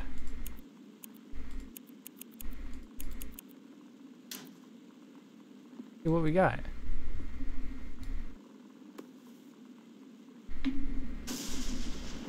Alright, we got morphine. Morphine. Oil of clove. Hydrogen peroxide. Now keep in mind, our great uncle, I believe it was a chemist, not a, what's the word for that? He owned a pharmacy. So, what else do we got in here? Syringe, surgical tubing, some more morphine. What's this? Let's rotate that. Bill run? I don't know what that's for. Another syringe, and a note. Oscar Masson to Mary Greenbrier, so we'll find out who that is in a second. Return to sender. Dear sister, I write what shall be my last appeal to go unanswered, one way or the other. I feel a prisoner, as on an island, with no jailer, no human soul for commune, only my one mind, examining itself, endlessly searching for relief. In the years since transgression, I have sought no absolution, only bare forgiveness. In good faith, I have removed myself from all temptation, sacrificed to prove my commitment however I can imagine. Since mother's passing, I have yearned for nothing more than the acknowledgement of my own kin. Be treated as human again, to breathe the air of human spirit once more. By grace, even a wretch like me could be saved, but I do not expect it. If not response is received, I shall henceforth accept my sentence, and one day simply cease to be. With a brother's love, always, Oscar Masson. So I'll expand on this a little bit more later, but the original owner of this house, the uncle of our father, sent that letter to our father's mother, and it was returned to sender with no reply. He talks about some transgression in that letter. I think you can maybe start to piece some things together.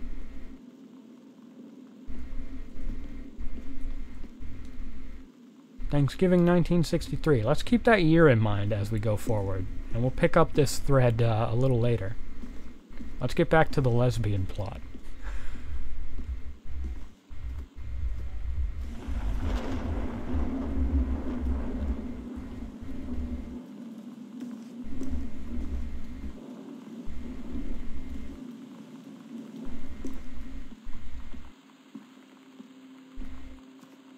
Scrap. Oh, no. Wanted to examine the scrap. That's a lie to mom and dad's situation, but it was so worth it. The girls on stage were just so loud and real and awesome, and everybody was moving together like one huge tide of sound. The Psycho House Girl. The coolest stuff about being the Psycho House Girl. Cool thing number 1. Everybody in the hall thinking you don't know they're looking at you and whispering as you walk past because I guess they haven't heard of peripheral costumes, skeletons and devil, cheerleaders from the Smell Like Teen Spirit video, one girl dressed as Jackie Kennedy, Bratmobile, the review. What's this? Examine comic book. Woman Outlaws. I'll show you who runs thing around this joint. She's tougher than a wild Mustang. No female is gonna tell me. Yag! I'm pretty sure this is redrawn from a Wonder Woman comic panel, by the way. One of the very infamous ones. Yeah, you can almost tell.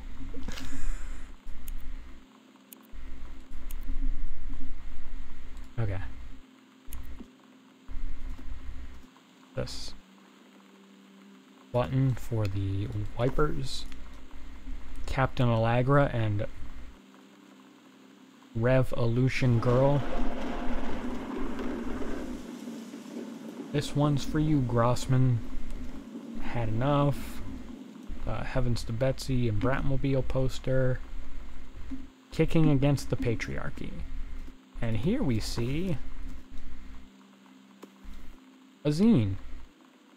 Girl Justice Now. Kicking against the patriarchy. The Great Goodfellow Riot of '95. Issue number 1. Oh, and hey, they have, they used the label maker for this. Cool.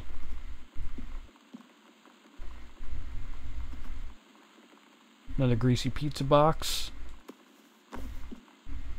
Hey, where's the, tape?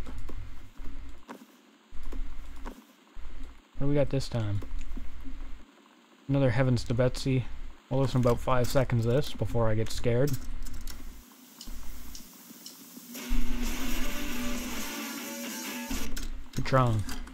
Good song. To Samantha Greenbrier from Principal Sheldon Grossman. Dear Miss Greenbrier, I appreciate the time and effort you put into writing your letter. It showed initiative and was well written, but it does not change my mind on this matter. While I understand that Miss DeSoto is a friend of yours, the fact of the matter is that she defaced school property with profanity. The fact that she allegedly defaced her own locker in retaliation for another student doing the same to yours is immaterial. As to your complaint that no one student has been punished for their part on this incident, the fact is that no guilty party has come forward. There's been no convincing evidence as to who might have defaced your locker. In other words, there is no one to punish. I would suggest letting this issue drop, as it will only bring more unwanted attention on yourself, which I believe is what you claim began this whole incident in the first place. I definitely can recall some situations I've seen as a kid in school where the person who did it was incredibly obvious to everybody, but somehow they snuck through. I don't get Lonnie sometimes. Like, her band, and our zine, and her hair, and everything are all anti-authority. But I watch her in JROTC, and she's doing drills in perfect formation, following orders, no question. And there's all this stuff in the news about don't ask, don't tell. Like, she's going to join the army and then have to lie about who she is. She said they don't need to know what they don't need to know. Like it was no big deal. This from the girl who trashed her locker to, like, defend my honor. I've learned when to stop arguing, though. I don't think Lonnie even gets Lonnie sometimes.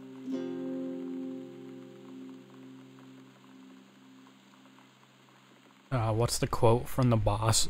Loyalty to your nation or loyalty to me?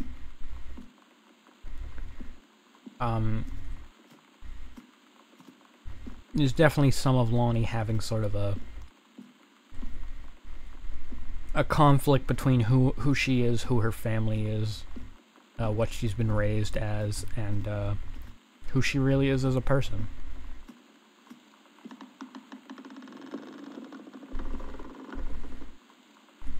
So we are now on the west side of the mansion.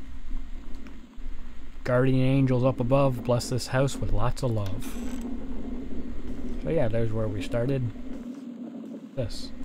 Salmon slip. So it looks like Mom went to the salon and spent $120. Jeez.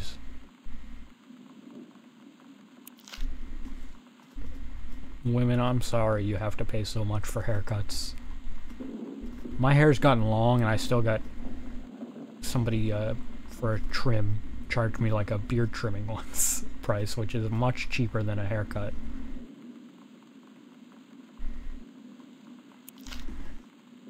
What's this? Hi, Lonnie. Hey, Lonnie. Sorry my mom was such a bitch last night. She's hardly ever around since her forest is like an hour away, and when she is home, she takes it out on you. Like, because you're not a member of the family, she knows you won't call her on it, and I'm sorry. Okay.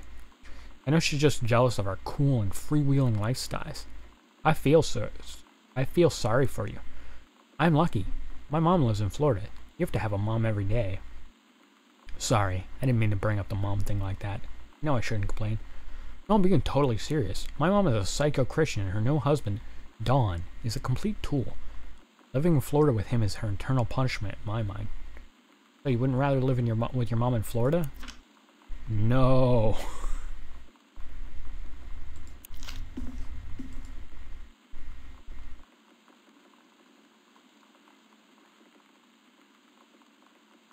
Salmon scrap. Inside Edition, 9 p.m. Investigative team visits camp whose specialists help adolescents overcome deviant behavior and homosexuality. Katie, you know how Mom and Dad are. Not exactly super open-minded about things. It feels like every minute I don't spend with Lonnie, I spend worrying about them finding out about us. And what would happen if they did? You know Dad's joke about the nunnery that he'd tell whenever you brought boys around the old house? I wonder where he'd want to send me. That's rough, kid. Offer of promotion for our mother. So clearly she got it, and it's at a forest a little further away. This hallway is very weird to me. I guess with the plant and the window here, it would make a nice like sitting and reading area. It looks like somebody's learning Spanish. I get the sense that Lonnie, because she went to Mexico and her last name is De Soto, might have some Spanish in her family. So either Sam, our sister, is learning it, or our mother is learning it. Right here we have a stub. There was an Earth, Wind, and Fire concert. It's a nice little spot. I think I'd enjoy it. I know anytime it rains, I really get the urge to just like sit and read, or even just sit and listen to it. So this environment is really cool, but it'd be nice. It's nice that it's not leather either. I think it'd be very comfortable even in the summer. What's this? Sam, the skull was the coolest thing I found in Mexico, and it was like $3. I love it. Merry Xmas. Miss you. Yes, treasured always. I didn't talk about those skulls. Let's go find them.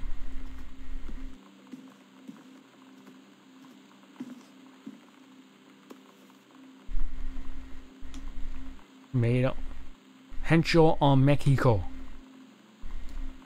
But yeah, that's cool. I think these are, yeah. Caitlin Greenbrier trophy. Caitlin Greenbrier trophy. Tombs of Youth. Moby Dick.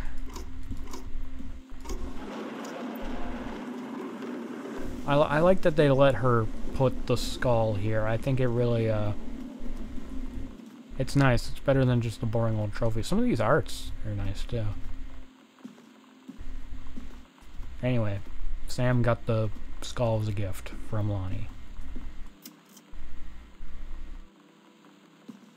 Nothing else in here. Ah.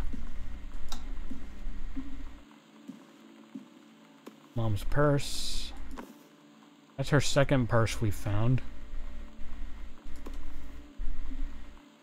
Manual for the controlled burn stuff. Hi, Jan.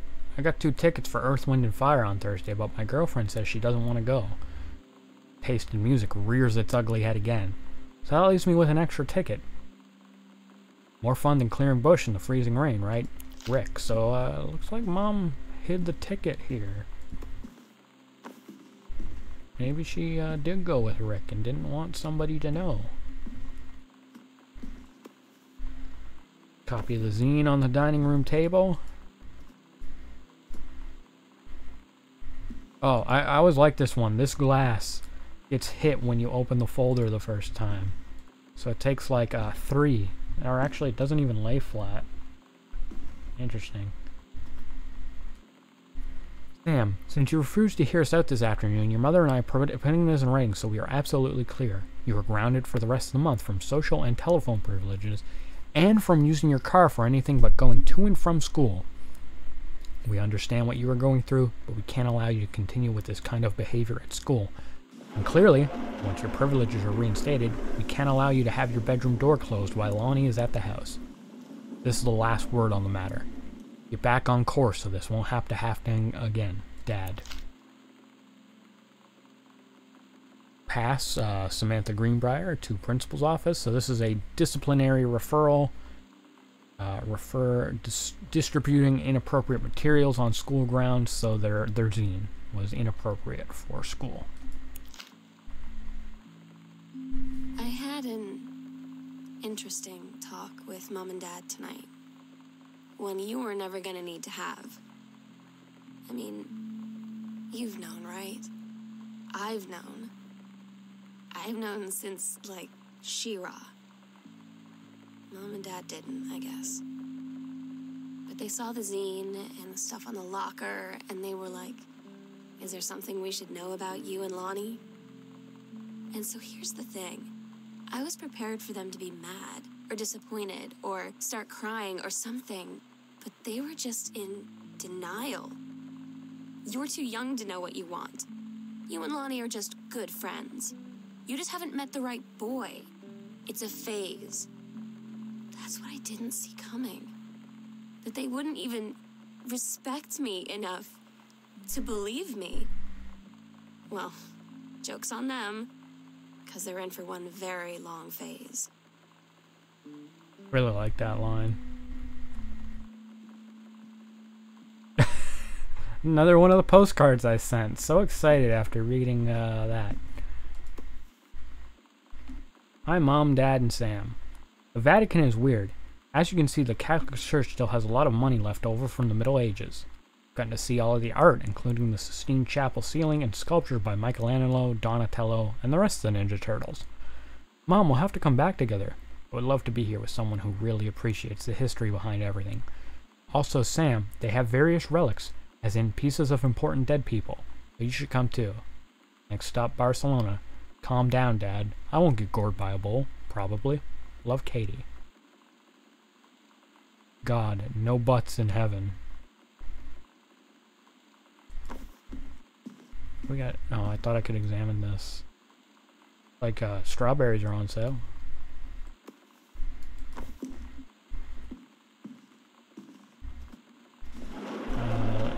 Where... is this it? Crumpled manuscript. Don't give up on this, honey. So it looks like our dad is still trying to write.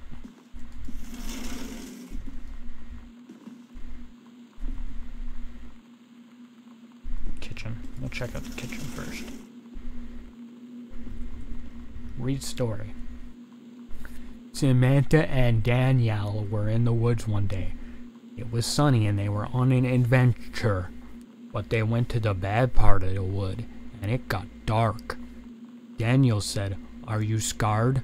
So Samantha said, "No. Are you?"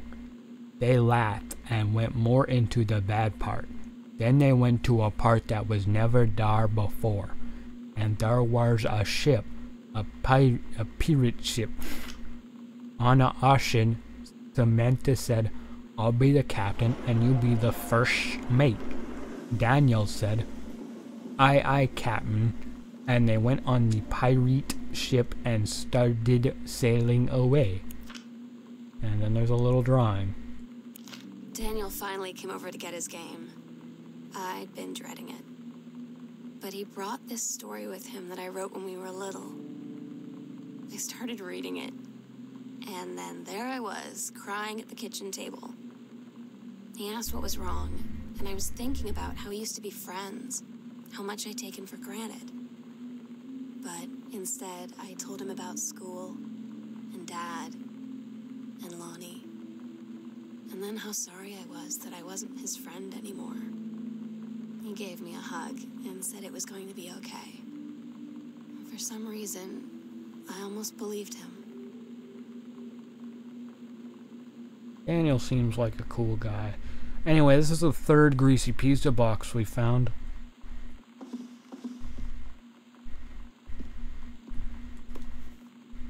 The Accidental Savior. Another unknown dimension literature discovery. 1963. John Russell knows that the president's life hangs in the balance, but who would believe him? 1963 is the year that our father stopped coming to this mansion as a kid. Sam's schedule, working at Crown Burger on Bethel Road. Imagine getting a handwritten schedule like this. Mr. and Mrs. Jonathan Blair request the honor of your presence at the marriage of their daughter Helen Margaret to Richard Morris Pattermack. So as far as things go with Ranger Rick, it looks like he got married to his girlfriend. So that's good. Now for the important part. Let's check the fridge. What do we got here? Miller's Whole Corn. Is that more? And Miller's Succotash. Isn't that what a Looney Tunes character says? Is that more corn? Yeah. What do we got here? Frozen spinach. Frozen spinach. Fish sticks. Wait, hold on. Whole minced fish fillets. Cookie caramel ice cream. That sounds good. Russian dressing. 2% milk. Tomato ketchup. Cola. Jam. Smith's. American sandwich slices. The Russian dressing is probably the funniest thing in here. Looks like the kitchen here still needs a little bit of work. We got, dang, all this family eats is chips, corn, and greasy pizza.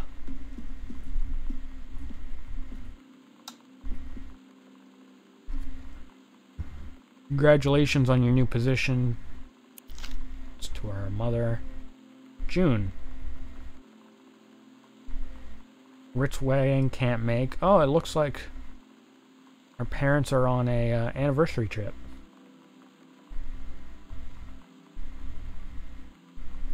Katie comes home this month. We'll call with exact date. I think it was the 5th today.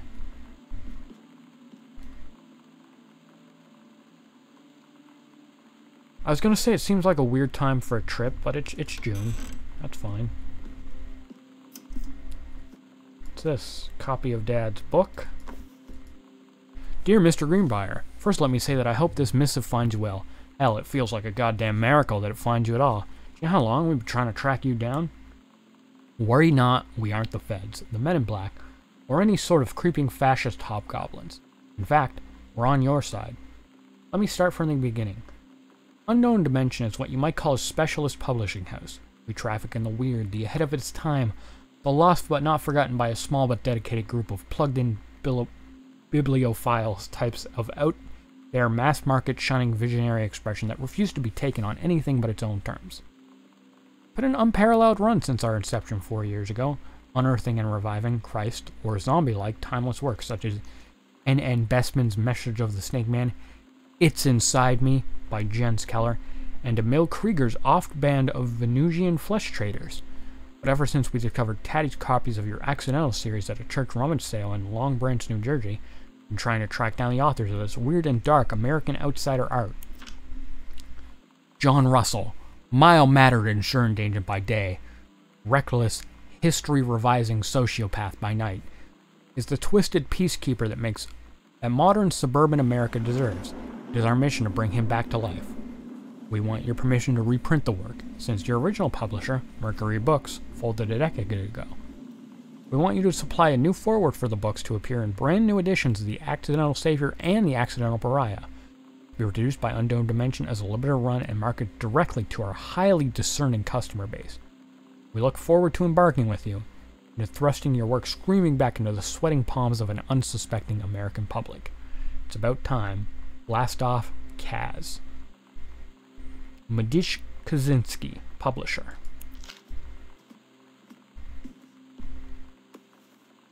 This must be Lonnie's hat. I asked Lonnie what she had to do to get ready to ship out for basic training. She said, not a lot, really. You're not allowed to bring anything with you. You have no possessions, no contact with the outside world while you're in basic. You just train hard every day, and then you deploy from there. So, they'll just send her away. To who knows where. The other side of the country, the other side of the world. My mind, can't process it. She's really going to be gone. Just gone.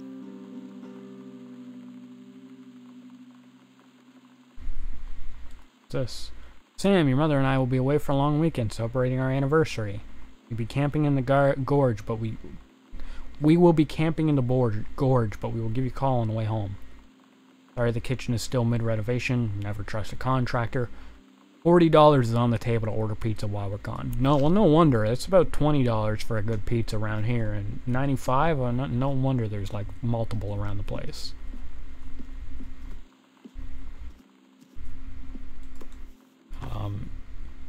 Crumpled note. Lonnie, my parents are leaving town, so we'll have the run of the whole house till you leave. Imagine actually spending the night in my room instead of sneaking to our usual spot in the attic. Not that the attic doesn't have its musty allure, but my bedroom is warmer. Sam, we should defile your parents' bed while they're gone. That'll show them. Lonnie, you're gross. Never change. We have here Sam's Crown Burger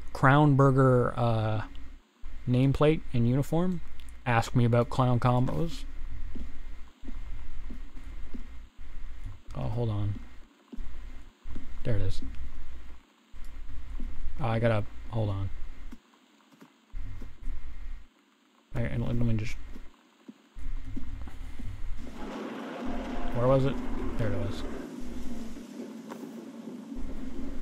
I need this.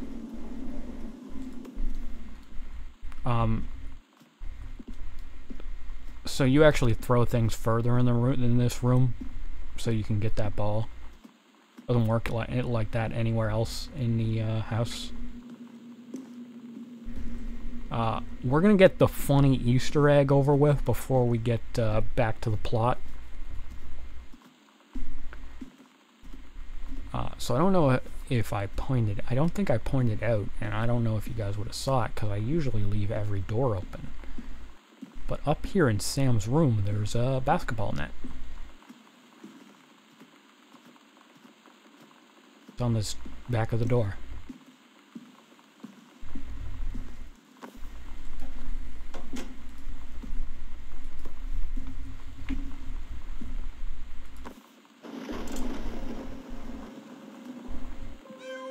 Meow, meow. Meow, meow. Meow, meow, meow, meow, meow. Meow, meow. Meow, meow, meow, meow, meow, meow, meow, meow. Meow, meow, meow. Meow, meow, meow, meow, meow. Meow, meow, meow, meow, meow, meow, meow, meow. Meow, meow, meow, meow, meow. Meow, meow, meow, meow. Meow, meow, meow, meow.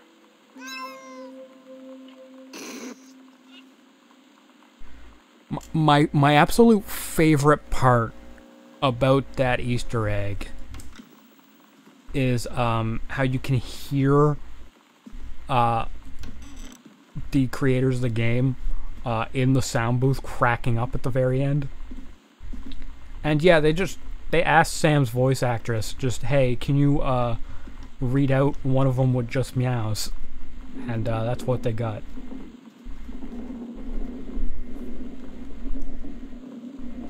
I didn't find that my first playthrough of the game, and the only reason I ever found that was because of the commentary tracks. And yeah, you have to look up to find it, which you don't do in this game, because why would you? Anyway, back on track. There's some rooms we still have to clear out down this hall.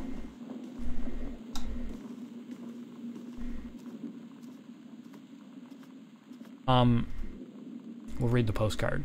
Barcelona. Hi, Mom, Dad, and Sam. I've had a wonderful time on the beaches of Barcelona. Dad and Sam, I think you would like the gaudy architecture. It's from a strange alien world. I'm headed to my final destination, Amsterdam. For how long? That depends. I'm running low on money. I'll look for a cheap standby ticket and call you when I'm headed home. Sorry for the short notice. Can't wait to see y'all again. This note is, very good. Well, not the note itself, the audio log that comes with it. Lonnie had her going away show with her band tonight. She's so incredible on stage. When she was singing, I could practically forget everything. That we only had 48 hours left. That I don't know what comes next. That I can't live without her. Then she dedicated the last song to me. And I couldn't take it. I was out on the curb in the alley, sobbing till my ribs hurt. I would follow her anywhere, Katie. But I can't. Where she's going. After a long time, she found me. She said she was sorry. She said, I wish things could be different. I just wanted to make you happy. I said, I don't think you can anymore. I love that note a lot. And if you play the commentary for this game, it's also the voice actress's favorite. And I think you can hear the emotion in her delivery, but she, I guess she sort of teared up after that one in the recording booth. I don't think there's anything in this room particularly interesting. Pizza on a weeknight? Yes. Yeah, this is just another spare bathroom.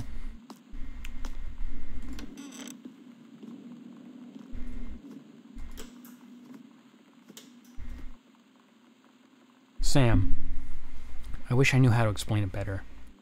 The army is this thing I grew up with. It's part of me. My dad's army friends are like family. I've always known it was where I'd end up. I'd never thought of it any other way. I wish things could be different. Maybe someday, when I'm settled at a base, and you're done with college, and you're a famous writer, and I can rebuild a tank engine with my eyes closed, things will be different, and we can be together. Till then, L. It's interesting that this is in the... It's sort of snuck in to a pair of pants in the dryer. So you wonder if Sam even got a chance to read it. Okay, I thought that was another pop can. This is the most BioShock room in this entire place. I think even on the commentary they call this the Bioshock room. It looks like Dad's been doing some writing in here. Been almost 20 years since John Russell heard the call. Twice he saved a president's life. He's practically forgotten the days of the future, of danger and excitements. The days where he mattered. So when the familiar rip in time opens in front of him and his handlers peer out, he doesn't hesitate. Is the president in danger? No. The life you save this time will be your own. From the pen of Terrence L. Greenbrier, Dear Kaz, I can't tell you what a joy it is to see John Russell back in print. Thank you very much for sending along copies of the new editions. Cover art is really something.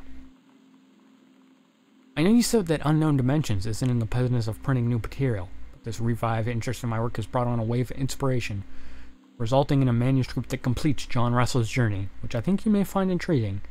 It is reflective and introspective, without forgetting the excitement and weirdness that Unknown Dimension readers expect.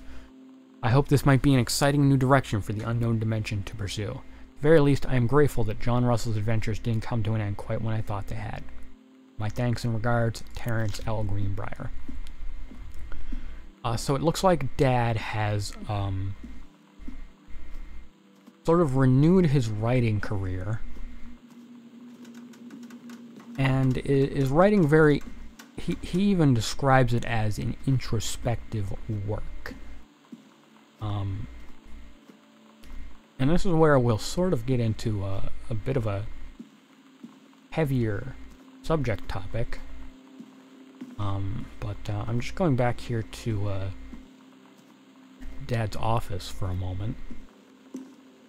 We can see his father's note, "You can do better." Send back to time to Dallas, 1963 again. So, the series of Dad's books is focused on the year 1963, sort of saving JFK. And if you remember down in the basement, that was also the year that he stopped coming to this house. Now it is left up to interpretation in the game, sort of by design, what transgression happened with the uncle. But one of the creators has said in a podcast before that he does sort of lean towards some semblance of sexual assault taking place. And if you remember the room in the basement with the safe where we found our father's ages, there was the toy left alone at the end of the hallway with the broken light.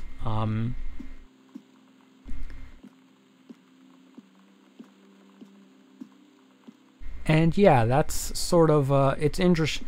The father is writing about going back to 1963 and in this newest story, to save himself. It's very interesting. It's actually, I would actually be interested in reading the father series if it was a real book series, knowing that. Now, obviously, that would never get shared publicly. Unless, you know, he moved past it, but I think that would make for an interesting read, knowing that he's sort of writing about his own experiences in a way. Here we have one of his books with a bunch of post-it notes all the way through, both of his books, so obviously he's been busy. Here we have a completed manuscript, The Accidental Human, which, you know, it's a great third title.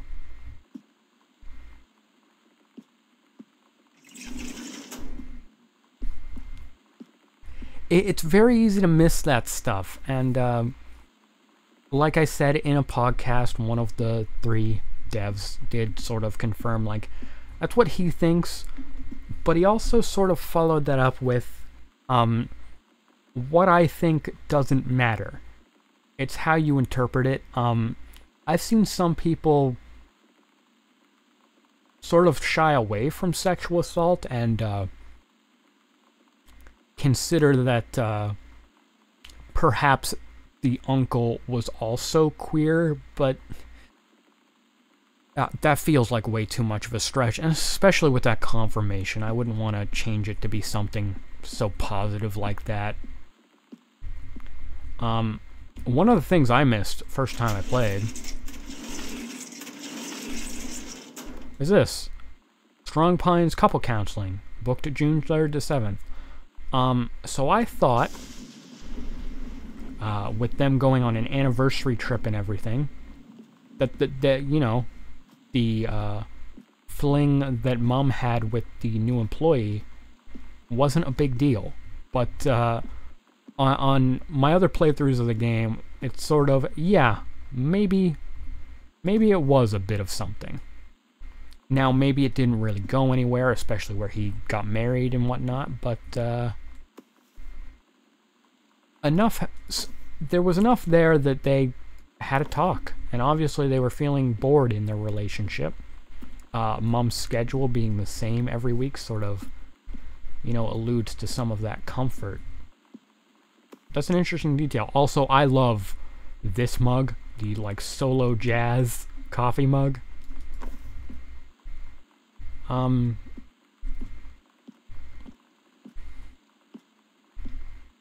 Yeah. Lost the spark. And like, you know, it sucks to say it, but what do they call it? The 7-year itch?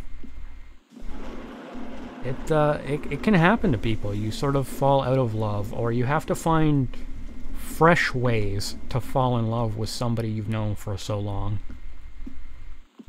And luckily as people, we're sort of constantly changing, so it's very easy. But when you're sort of getting stuck in the monotony of career and childhood, I can understand how it can sort of, things can get a little boring. Anyway, here's the last map.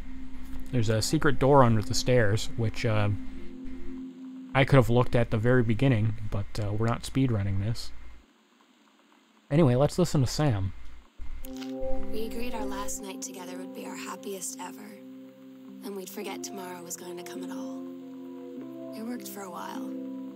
We had a good time seeing Oscar off, then ran up to the attic to look through our photos, to find one for Lonnie to take with her. And looking at them, I realized they were all in the past, and there wouldn't be any more.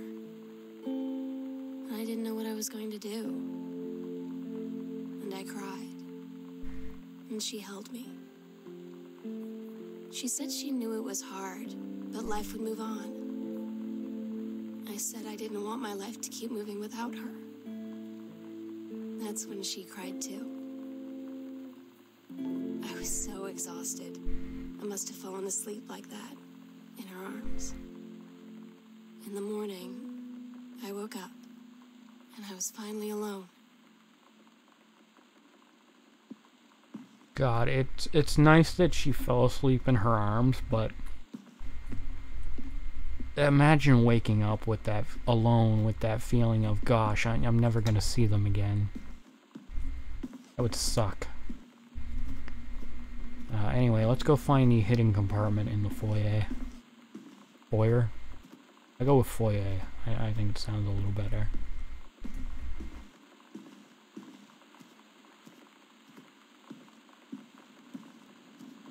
Boop.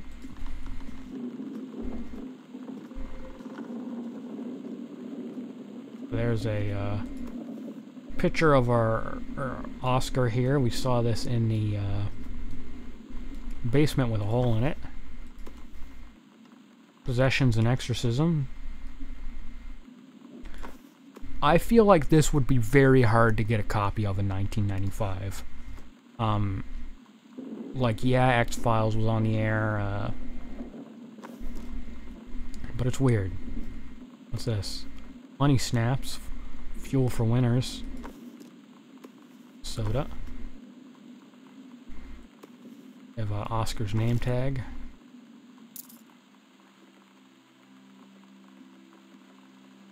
The sunset light in this house is the saddest thing I've ever seen. I just want to sleep. When I'm in the attic, it almost feels like Lonnie could still be here. She's just downstairs. I'm just waiting to hear her pull down the hatch and come running up. Maybe I'll go up to the attic and wait. I wanted to look through these tapes one last time.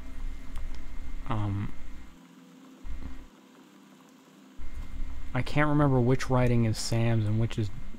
Okay. Dad is sort of the bold writing here, and Sam's is the thinner. So we see a lot of recorded X-Files from Sam. And Dad, he's a Clash of Titans, obviously some JFK research. Blade Runner, director's cut, of course. What's this one? Beetlejuice and RoboCop. That's a good double feature. Airplane and Moonraker. The Andromeda Strain. I don't remember that one. Time Machine, Clue. Fantastic Voyage, Top Gun. Ghostbusters, and Sam here is a Labyrinth fan. That checks out.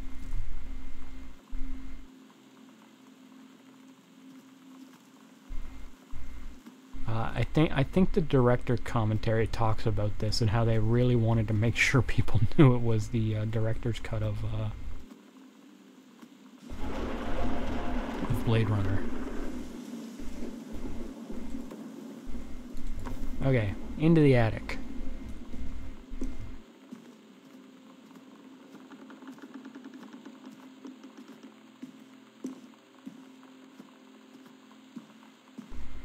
We're inching closer and closer to our conclusion. Which is good, because my throat's been getting sore. And I might have to record some audio outside of my radio show this week. Boom.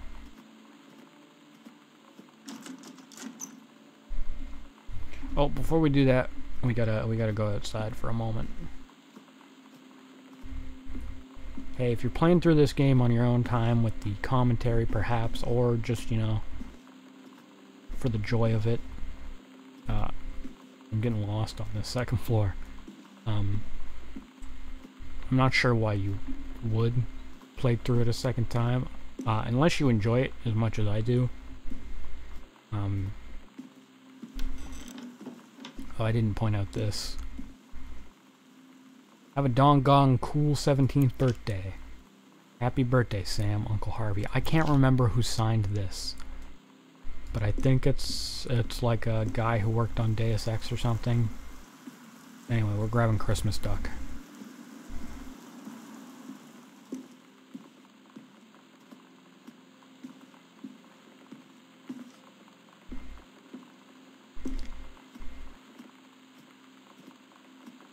Christmas duck is sort of like the Half-Life gnome, where it's this unique thing that they sort of instantly knew people would take with them through the entire house. So, at the end, there's a place to return them to.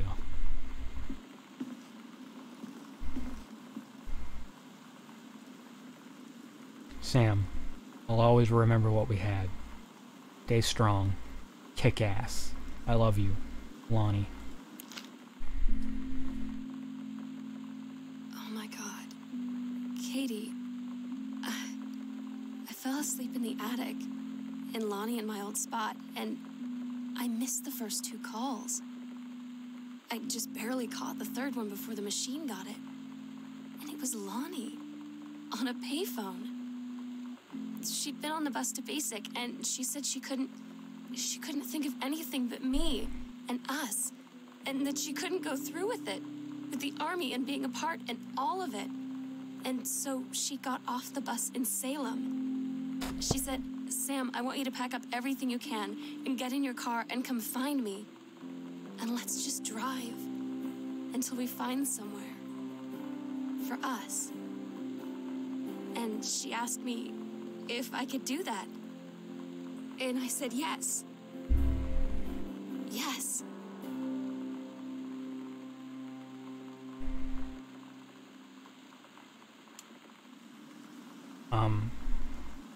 I talked a little earlier about how I think this game, you really need to find every note, and maybe not every note, but some of them could be very easy to miss, and I really think it would be quite a shame to miss this one. It sort of puts a capstone on the story. I know there's some people who are worried that maybe San wasn't safe, maybe something happened, but no, she got her happy ending. Or some may even call it a happy beginning. We have some more photos here. Red light, of course. I really like this one. But this one's really cool too. The chipped nail polish is relatable. Anytime I do mine, I only ever do one coat and it chips almost immediately.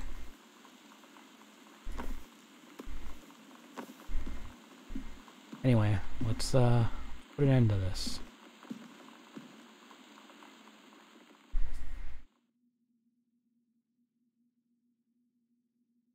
Katie, I'm so sorry that I can't be there to see you in person, that I can't tell you all this myself.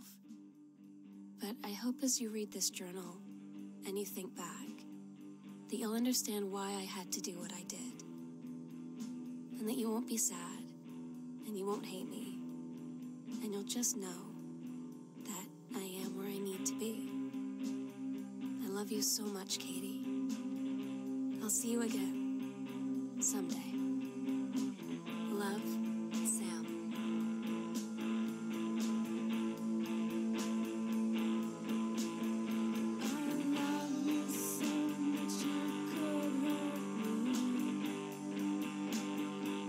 Steve Gaynor, who apparently is not a very cool dude, and some of the other folks.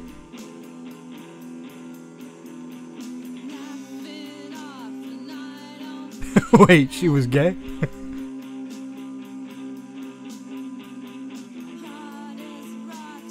Sarah Grayson is Sam. Sarah Elmala is Katie. Sarah Grayson did a really great job. Some of those lines turned out really well. Featuring the music of Heavens to Betsy, Bratmobile, Youngins. It really did try for an authentic sound, and I think Chris Remo's original score is really good. I've listened to it on its own. It's a rather short set of credits, to be honest. Tofu testing, I like that. Okay, maybe they were longer than I thought they were. Additional handwriting, so some of those names are probably some important people on some other games.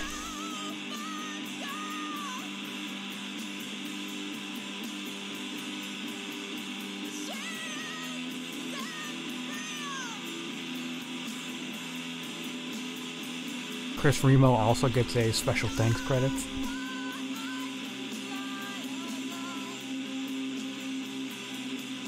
Extra special thanks. I like that the cats that we all saw earlier get a credit as well.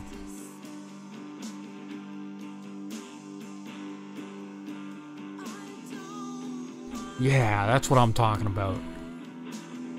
If you don't end your game with this, you just lost a point on your Metacritic score. That 8 out of 10 goes from 7 out of 10 if you forget to include that.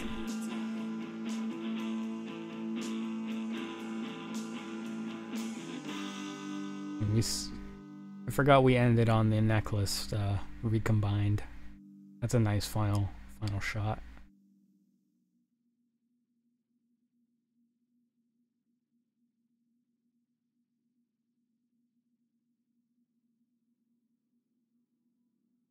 Anyway, That was Gone Home. It's pretty good. Its 10th year anniversary is a year away. I love this game. I love this game so much that I've streamed it twice within the last year. It's a very good title. We're gonna poke around on Twitch for a moment, see who's live. Probably do a raid of some sort. If you have Gone Home, I definitely recommend you experience it yourself. Okay.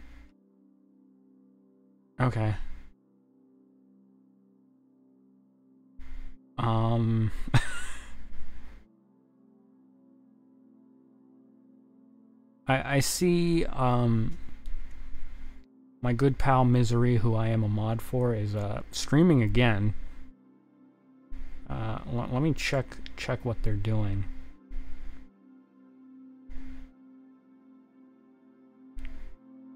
Cause I might raid somebody else. Cause they're up quite late for them.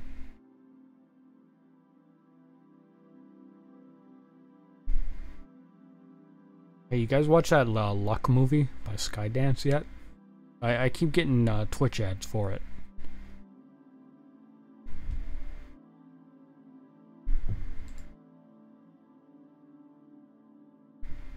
Anyway, final Gone Home thoughts.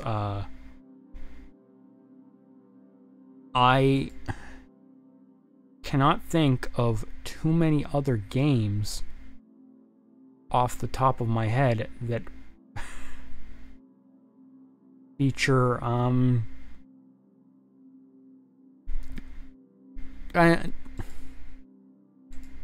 it's the 9th anniversary of this game. I can't think of any games at the time outside of this one that had a queer focused narrative like this one. And boy did it get hate at the time for it. Obviously we've had what's it called? Sad Dad Game number 20, Last of Us, obviously, but we're still sort of getting there. And I think it's safe to say Gone Home sort of opened the floodgates in that regard, and for the sort of walking sim game genre as well. There were some other ones, of course, but I think this one sort of helped push it a bit harder, and it's a shame because nobody talks about Gone Home except for like angry dudes who are still upset you can clear the game in like 2 minutes if you know where everything is. It's very weird. But no, I think this is a fantastic title. I have recommended it to some of the people I see in the chat, and if anybody's lurking, check it out. Like, obviously I've just played through it. Took me 2.5 hours, so you know, maybe wait for a sale, and you can check out the commentary track, because I didn't share every fun nugget that's in there. I'm sure there's some other ones I forgot. I shared the ones I remembered. Do I have any more thoughts? Any thoughts want to come forward? DM me. Yeah, we'll raid Misery.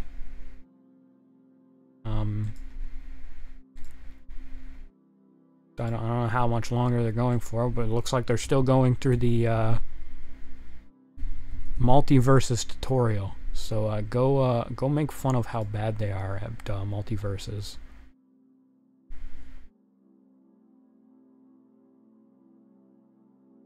I'm gonna go rest my voice. Maybe read some manga.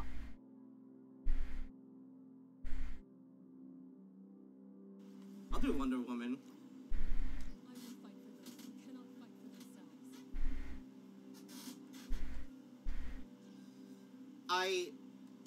I'm excited for